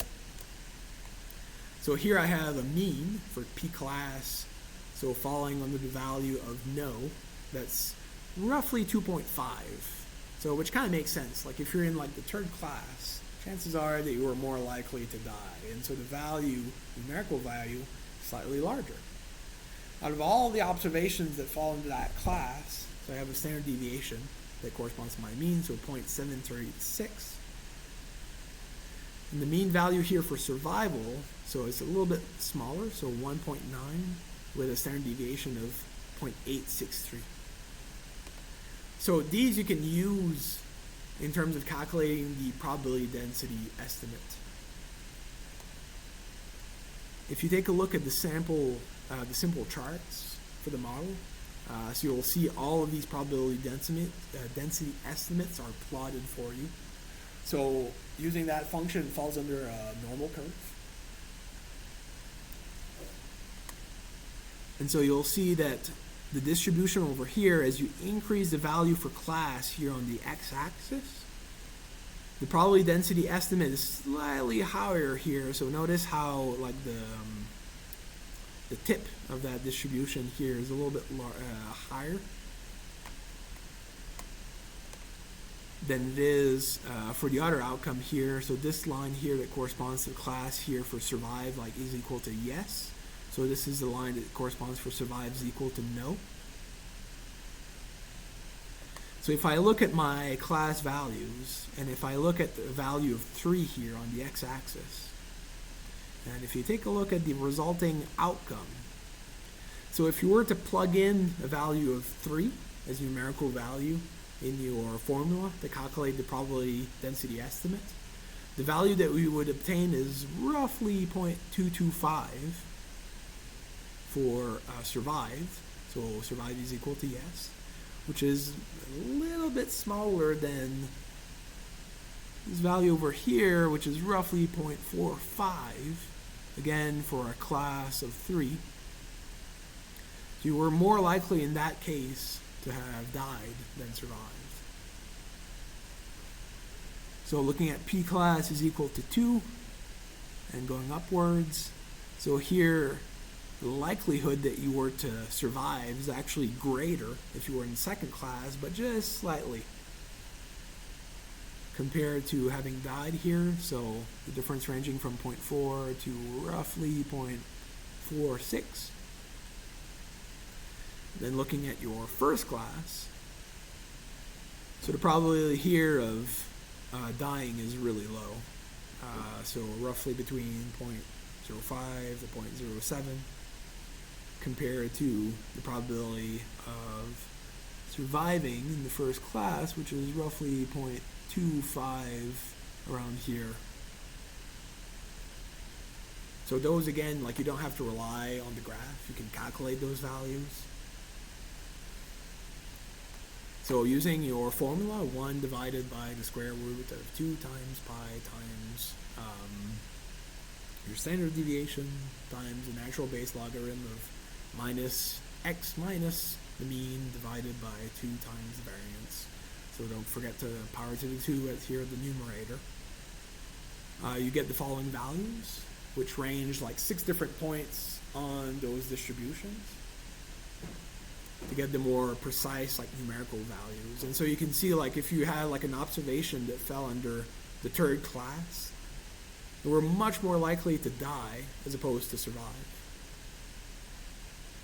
However, if you have an observation that belongs to the second class, so here the probabilities are a little bit closer to one and the other, so they won't have as much of an impact towards the prediction. So where survival here was the more likely outcome compared to dying, but by 0.05, it's not much of a difference. But if you were in first class, there's much more of a high conditional probability that you survive. So 0.24 compared to 0.06. So chances are here you are going to make it, and so that'll kind of skew your calculations much more when calculating the probability of an observation following under that particular class.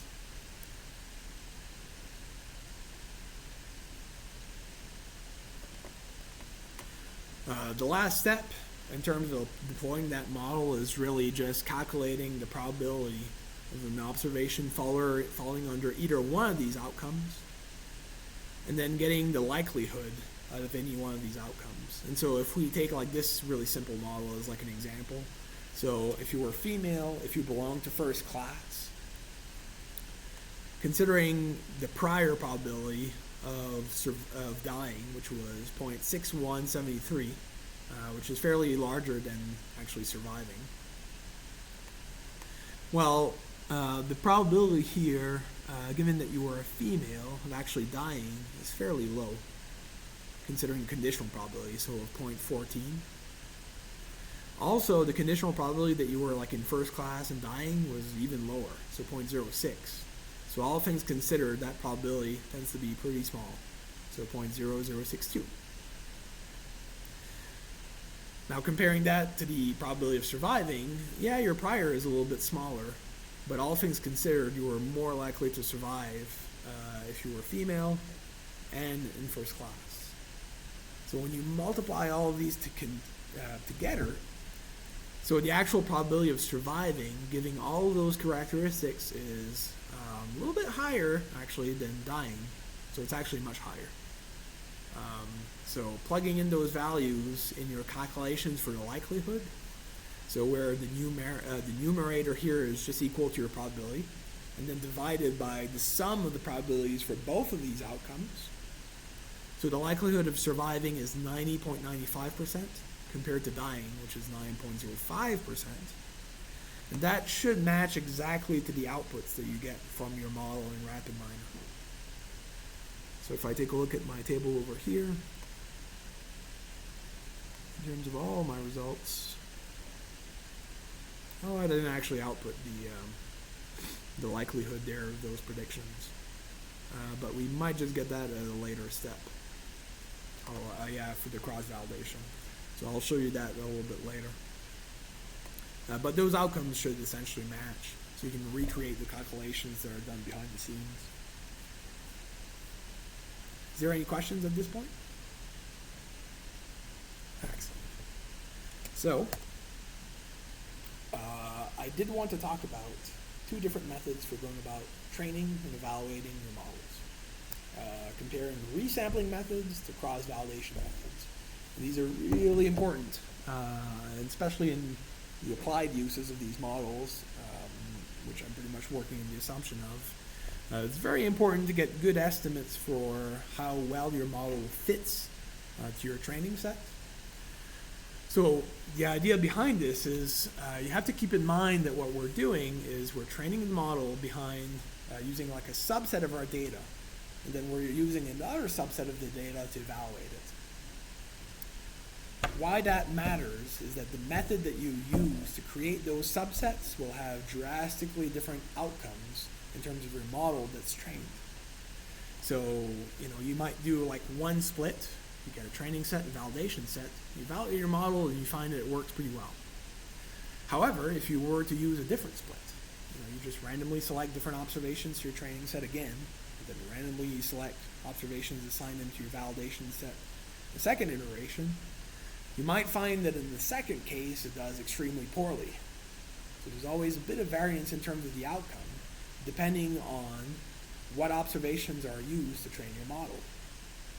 So that's important in practice, because you're always kind of interested in predicting for new observations that you've never possibly were able to consider in the past. So the idea is you want to get some idea for how well your model is fitting to the training set. Maybe you're just considering like the amount of error, so the amount of misclassified examples. But your misclassification rate, that error, will always vary depending on the particular splits that you're doing or the particular samples you have access to your training your models. So, you might kind of say, well, how do you get any kind of accurate estimates then for how well your model performs? It's kind of tricky, right? There's principal methods that you can go about using where you can look at, well, how much distribution or how much variance there is in that estimate to get a sense for how confident you can be in terms of those estimates. Your estimates are always going to be biased. You're making a lot of assumptions in terms of, for future values that you want to classify, you have to assume that they'll be fairly similar to the past values that you've collected so far. But you can generate more confident estimates by using methods where you might say, well, let's do splits, but let's do it like, multiple times, but using different splits to see how variable are the results that you're getting. Maybe out of 9 of these outcomes, your model really performs well. Only in one particular case might it perform very poorly. So the idea is that you can quantify how much variability that you obtain in your estimates in order to say, reasonably within a certain amount of confidence, like your model has, 20% of error, meaning that 20% of your observations are misclassified. But we know that given the variability in our estimates, we maybe have like a standard deviation of like 2%. So we know that even in the most extreme case scenario, the model will make at most maybe 25% error. So how you get estimates for that distribution in terms of your metrics is really important. The first technique that you can use to do that is called a resampling technique. So basically, if you can imagine your data set here in terms of 2 partitions. So some observations are allocated to a training set, some observations are allocated to a validation set. What you can do is just use a resampling method where you go through multiple iterations and you just split your data differently. So let's say that all of our observations here that are within this little darkened the box with like the dark borders over here, the black borders, are allocated to the validation set. And so the first time that you do a split and you evaluate your model, you might use all of these observations for your training, only these ones for your validation. For the second iteration, you might allocate only these observations for your validation, and then all of the rest to your training. In the third step, you might allocate these observations to your validation set, all the rest of the training, and so on and so forth. The crucial part to understand about resampling is that some observations across iterations can be allocated twice or multiple times to the validation set. So you'll notice over here that in the second iteration, this observation and that observation were also allocated to the validation set in the third iteration. So you can have duplicates of observations that are allocated to the validation set at any particular point. It's just in terms of how the observations are allocated to either one of these subsets. So that tends to be maybe one of the drawbacks behind resampling, in that because of these duplicates, sometimes it might be biased towards evaluating the performance towards certain patterns in the data that might be a little bit easier or a little bit more difficult to classify. So you have to keep that in mind. Also, depending on the type of sample, you'll notice that some observations fall under certain classes in terms of your outcomes. So here I might have, 2 observations where people died for every observation where, maybe one person survived. So the question is, in terms of your partition, if you just kind of randomly allocate them to the validation set, sometimes you'll have observations where, more people actually survive, so more greens. In other cases, you might have all observations where everyone died. Now, there is a technique that's called stratified sample, where you can try and create your samples in such a way that about the same proportions of observations fell under either one of your categories for each and every iteration. That's another important criteria to consider. Probably for your validation to be, I would say, valid, especially in the case of binary classification problems when you're evaluating these types of models, tends to be a little bit better if you use stratified like a stratified sample approach to make sure that about the same proportion of observations fall under either one of these classes that you are trying to discriminate between, just so that your validation set provides essentially like a fair evaluation of your model. Because if there's too many observations in either one of these outcomes, you try to apply your model. If your model has a particular bias towards preferring one class in particular, you might get more variability in terms of your outcomes. So that means that for the 4th iteration, where all of your observations fell under the class of died, while there's actually a whole lot more observations that belong to that class, if you apply your model towards it, it might actually do much better for that iteration, and your error will be much lower. As opposed to in iteration number 2, where there was more observation that belonged to the survived class. In that case, it might actually be harder for your model if you were to apply it to that particular set. So you might find that your error might increase in that case, and so you'll get more variable results in the case of shuffled samples. So 2 little things to keep in mind. The first example that I had set up in RapidMiner was one that corresponded to resampling. So how you go about doing that in practice using RapidMiner? I'll just start off from the main process over here. So you can select data processing and make sure that for that select subprocess operator you chose the second parameter, which is our example of a resampling. If you select the resampling parameter here, I always recommend to click on the log performance and the log all criteria checkboxes over here. So in the output, you'll have all the information. So it'll generate all your metrics for the goodness of fit of your model, and we'll generate that for every possible iteration. Now, in terms of defining your iterations, so if you click on the resampling operator over here, and then you select the split validation there. So your split validation, really simple. So it takes a split ratio of 0.6. So it'll allocate 60% of your observations to a training set, and then 40% of your observations to a validation set. So your relative option over here just specifies that you want to use a percentage to calculate the splits. So that's in terms of the amount of observations. So over here for the sampling type, if you use shuffled sampling, well, you might fall into the problem that I was alluding to previously, where you're not controlling for the amount of observations and the classes that they belong to, and you might fall into a case where your validation set just happens to have a lot of people that died, for instance. Now, if you want to avoid that, and for most cases where you want to train a model for binary classification, where there's a lot of nominal attributes, it's just usually best to use a stratified sampling strategy, where it'll try and make sure that when it randomly allocates these observations to either a training set, to a validation set, that has about the same equal distribution of observations that belong to either one of these classes. But the key thing to run a resampling, you also have to make sure to use a local random seed here. So if you remember using seeds, you can generate different splits if you vary the value for the local random seed. By default in RapidMiner, it's always 1992. But you can choose different values. And you can modify those values just programmatically through the software by just going over to data processing, clicking on the resampling option over here.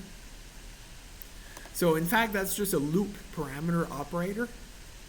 And if you click on edit parameter settings, hit the button over here, from your list of drop-down menus, you'll have access to all the operators that are embedded within that loop parameter that does the resampling.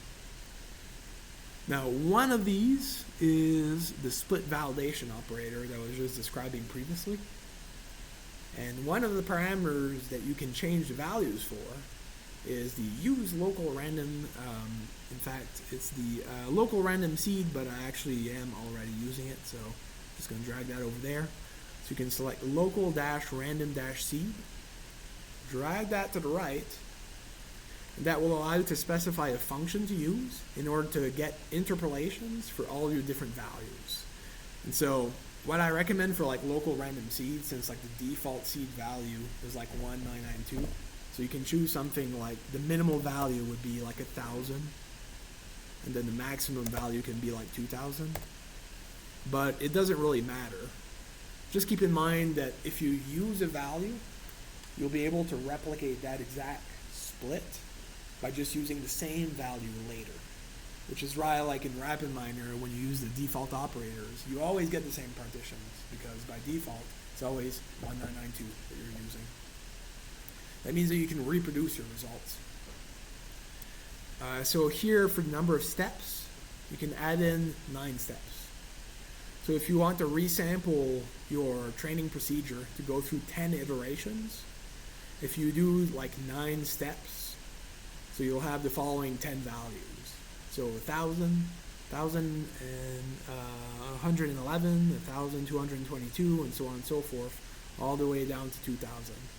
And here it's just using a linear scale to calculate those values. You can use a different scale if you want, like quadratic or logarithmic or anything like that, but for that particular procedure, like it doesn't really matter all that much. As long as you keep using the same values so that you're able to reproduce your results, linear scales with 9 steps should work fine. So you'll get 10 different iterations where you've trained your model 10 different times, and then you can evaluate your model also on 10 different validation sets. So if you click on OK, and then you run those results, it shouldn't take too long.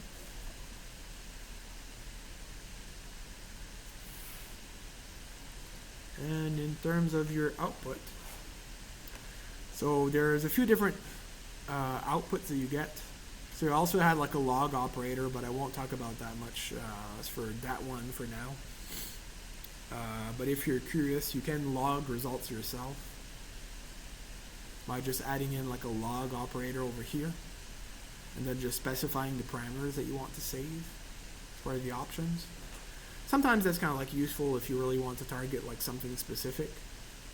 But using the resampling operator and just clicking, hey, I want to log everything, just makes that more easy for you.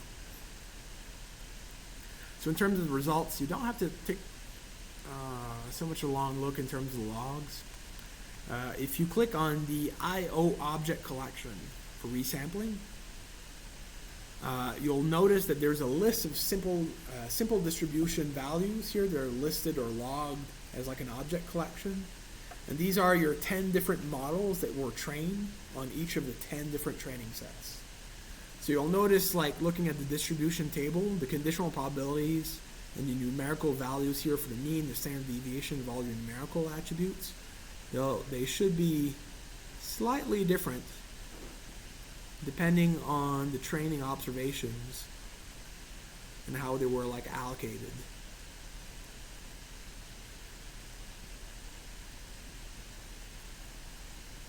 Are they different?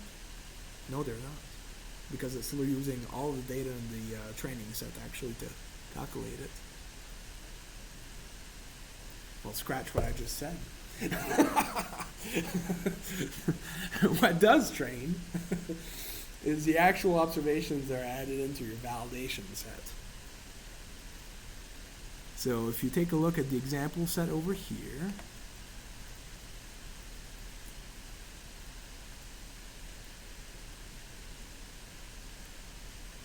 No, it's just logging all of the observations.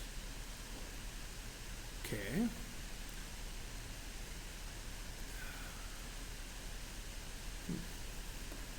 Why might that be happening is...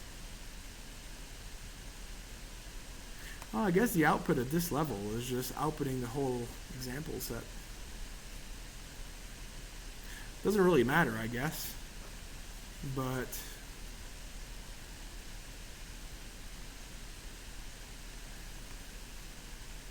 So I might try actually in later. So if you go to resampling, split validation, if you do want to log the model that gets trained, you could use a log operator over here to capture the output over there. So if you really want to see like the different models that are trained, you could use that as an approach. Because currently just using the resampling operator, all you'll get is an output in terms of the goodness of fit metrics and how they deviate. So I apologize for that. I should have built like a better example there, because you know that's pretty much going to be like useless for us at this point. But looking at the classification error, because you're doing splits at each and every iteration, different observations allocated to the training set, to the validation set, when you calculate the percentage of observations that are misclassified by the model. So here what you get in terms of the error is the percentage of observations at each iteration that are misclassified, and you'll notice that it varies for each and every iteration. So in some cases it might be slightly lower in the case where the model performs very well, such as iteration number 8. However, in other cases it might be very low, or sorry, it might be like higher, as in 0.26, which I think is the 0.267, which I think is the highest percentage of error that we get. So why this is important? So if you're calculating that percentage and you're able to establish a distribution using a resampling method, you can calculate your mean, you can calculate your standard deviation for your error, which also means that you can do things like, assuming that those are normally distributed, you can calculate also confidence intervals. You can do things like statistical significance testing for a set of errors that are calculated for one model relative to another model that's just trained using a slightly different procedure, for example, or a different modeling type. So all of these outputs you can just save, and then you can use this for making more reasoned arguments where, hey, you know, I might not know how well the model will perform. Like, I know that these estimates are somewhat biased, because you never really know. But I do know that given the distributions of, you know, just like randomly allocating all possible observations to try and generate better estimates, that, you know, I could reasonably say that, you know, the error averages around 0.22% of cases, and so I'll be wrong maybe on one of like every 5 cases where I try to make a prediction. And, you know, even like the most, you know, the most extreme value that I get for the error is never beyond like 30% in all of these cases. And naturally, for generating these distributions, you can do like resampling for more than 10 times. So if you're like bootstrapping, for example, so you can do it like 1,000 times to generate more reliable estimates for your mean and then your standard deviation when you're calculating confidence intervals. But I'll talk a little bit more about that next week when we explain what these metrics mean, like the error, the accuracy, recall precision, and so on and so forth.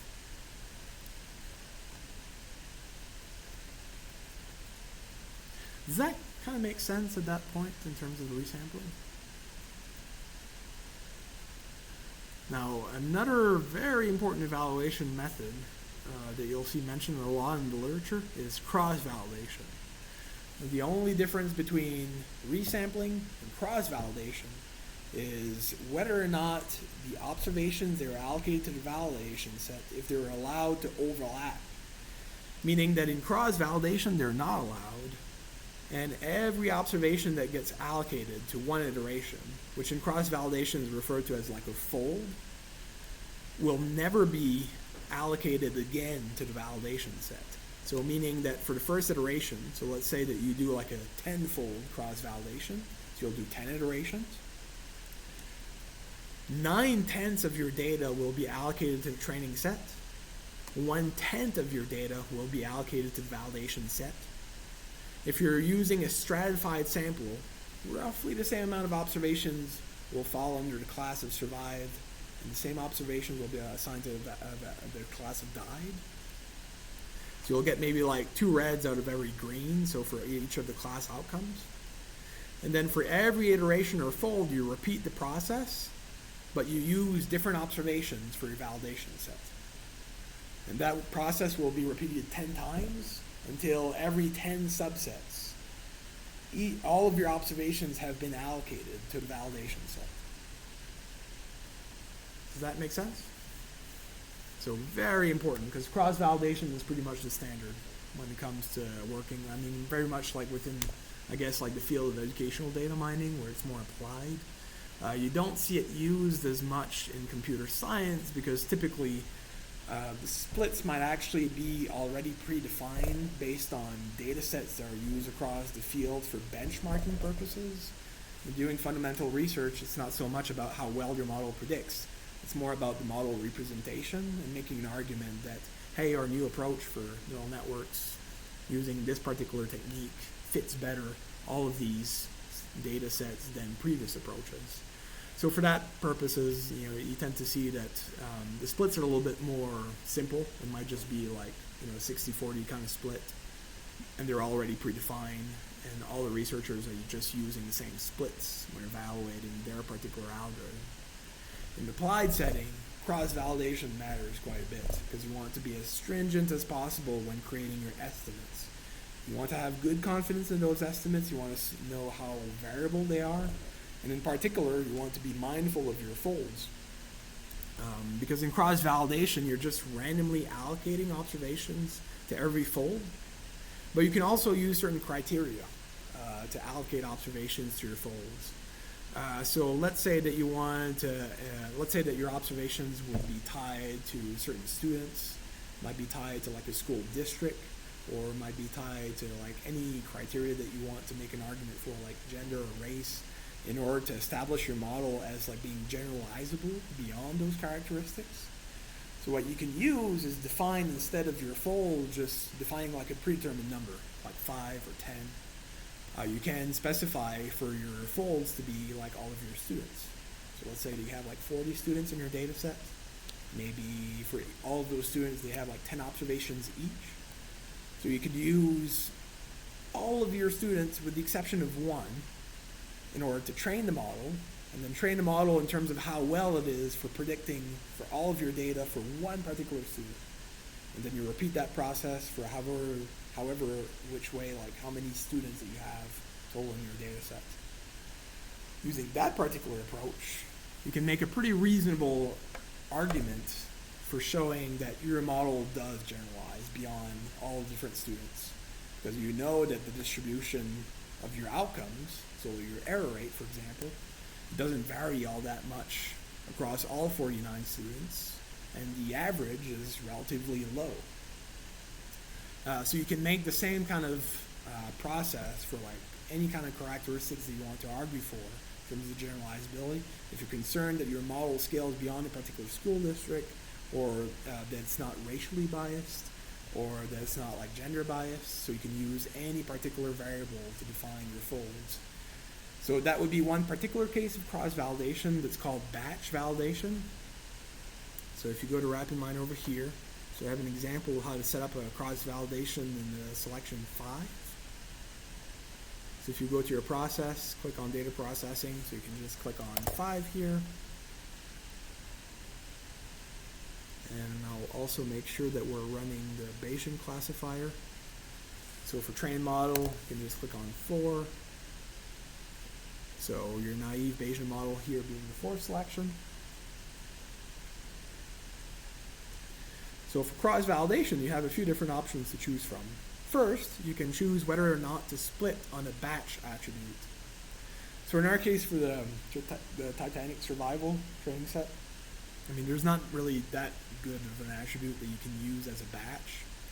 That would be more in the case of like, in educational data mining, it's actually really popular to use like students as your batch, with the assumption that you might be training a model to predict multiple observations gathered from a single student, and you want to make a reasonable claim with regards to the generalizability of that model. It works regardless of your students, or regardless of the school districts for which it was trained on. So in this case, when you're setting the role of an attribute, you can use student, and then you can treat that attribute as a batch. So how you go about doing this is, if you take a look at the set role operator, one of the options, you can specify these, and you can specify these attributes to be different things, like regular if you want to use within the model, ID if it's just metadata, label if it's the target attribute they want to predict. Well, one of these is batch. So for that particular attribute, if you have like an attribute like student, you can select batch as an option here for that attribute. And then for your cross-validation, you can just click on that particular criteria, split on batch attribute. So all of your folds or your iterations will correspond to the number of students that you have, and your model will be trained on all of the students with the exception of one, and that process will be repeated for however many students that you have in your data set. Just emphasizing that point and beating it into your heads because it's really important. It's kind of like the gold standard in terms of educational data mining, at the very least within our field. You can use a technique like leave one out. And so in this case, it will train your model on all the observations with the exception of one. And then if you have, like in the Titanic data set, for example, you have 889 observations in your training set. It will repeat that process for 889 times, and we'll try to predict each and every observation, and we'll look whether or not it's correct or incorrect. If you want to use a certain number of folds, so in this case, for example, like 10 folds, so it'll use 10 iterations. We'll separate your data set in terms of 10 partitions.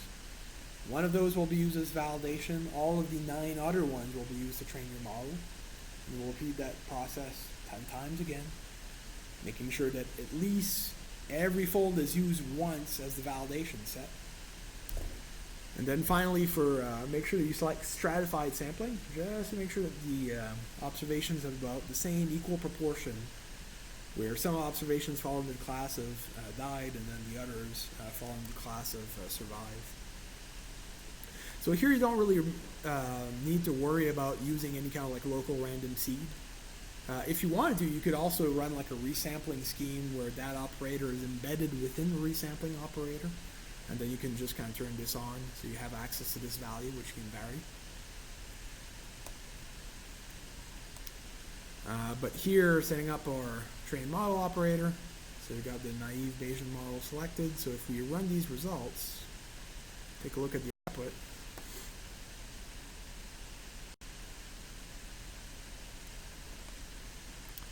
So what you should see here is your model with the conditional probability calculated, and then the mean and standard deviation, which again here, man, I might be like confused or anything, but it is training a model on all of the observations from the training set. So I apologize, that's just a little misconception on my part. But again, in terms of the performance vector here for cross-validation performance, we are logging all the results here using the log operator as a validation point. So you can see like some of the variation in terms of your error.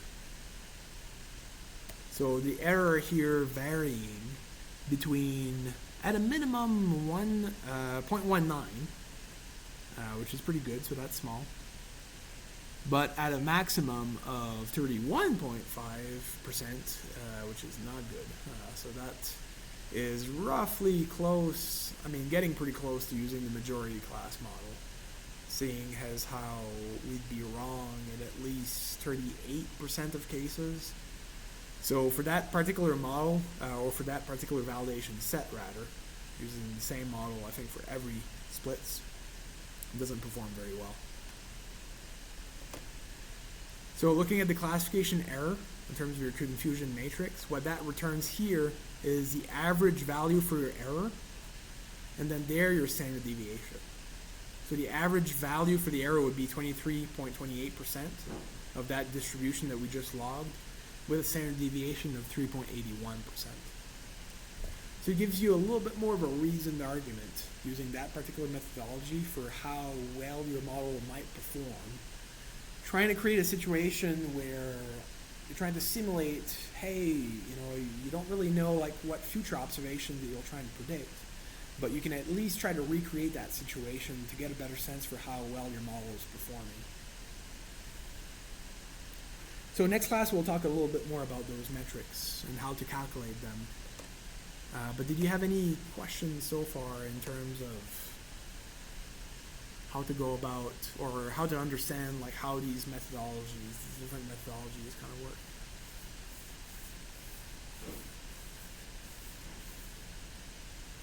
Perfect. No questions at all. Everything working out well. Well, I did thought that I could talk a little bit about the project that's coming up. And so all throughout the class we'll be building towards the assumption that we could train a model to go about predicting whether or not passengers are likely to die or survive using the Titanic training set. So what I propose for the project. You are free to choose amongst one of the three options that we've covered in class so far in terms of your model: decision trees, neural networks, naive Bayesian classifiers. For your input parameters, in the previous project, you've discretized and engineered at least one feature. I would urge you to consider to use those features when you're training your model, and also try to run the results including those features or excluding them so you can see if there's any benefits. I mean, ideally, the fit of your model will be better when you use your own features that you've created. The assumption is that you're trying to improve your fit. So you can simply go about either including or excluding those features and then using your estimates for the goodness of fit of the model. Again, we'll talk about those next week to make a reasoned argument for saying, hey, you should include those because you do a better job at predicting. And in terms of reporting those estimates of fits, you are free to use whatever methodology that you want, but that methodology should give you means and standard deviations for at least two metrics: the AUC score, which is the area under the receiver operating curve, which we'll talk about next week, as well as the error, so we'll talk about how those are calculated. So you might notice also the setup will probably duplicate a lot of the operators already that we covered in RapidMiner. Can't do much about those. But the resulting models that you use might be different just because you can use or explore different values for the model hyperparameters. For the decision tree, for example, you're free to use whatever depth that you want to partition the tree. You will include your own features, so that'll change things as well. And yeah, that's about it. So if you are able to export your models, report the goodness of fit metrics for those models, what I'll do is I'll give you some feedback. I might also try to apply the model to the test set and upload it to Kaggle so I can give you your AUC score, see how well we're doing relative to the rest of the world. And that assignment will be due next week on Friday the 15th, 11:59 p.m. Not a minute after. Very precise. If you have any questions on how to go about training that model in preparation for next week, just let me know. I'd recommend taking at least a look at the error while they're trying to improve the goodness of fit, and then we'll talk a little bit more about how to evaluate using those metrics next week, going over like a few example formulas. There's also some, we're rounding the last Code Academy module on functions in JavaScript, although you've already seen quite a few examples. But that will actually serve you well in preparation for next week when we deploy those models using functions in JavaScript. And then there's a very useful chapter 13 on evaluation and deployment. that's available in the textbooks. So do skim through those. And I think for next week, we'll cover how to deploy Bayesian classifier, decision tree, and then talking about our metrics, and we'll see what we've come up with in terms of our model. So hopefully it does a pretty good job at predicting. Does that sound like a good plan moving forward? Oh, you'll love it. It's fun. You run the result once, and it doesn't quite work. It's like, damn it. Try again, and then keep on trying. It's addictive. Well, that'll be all for today. You're free to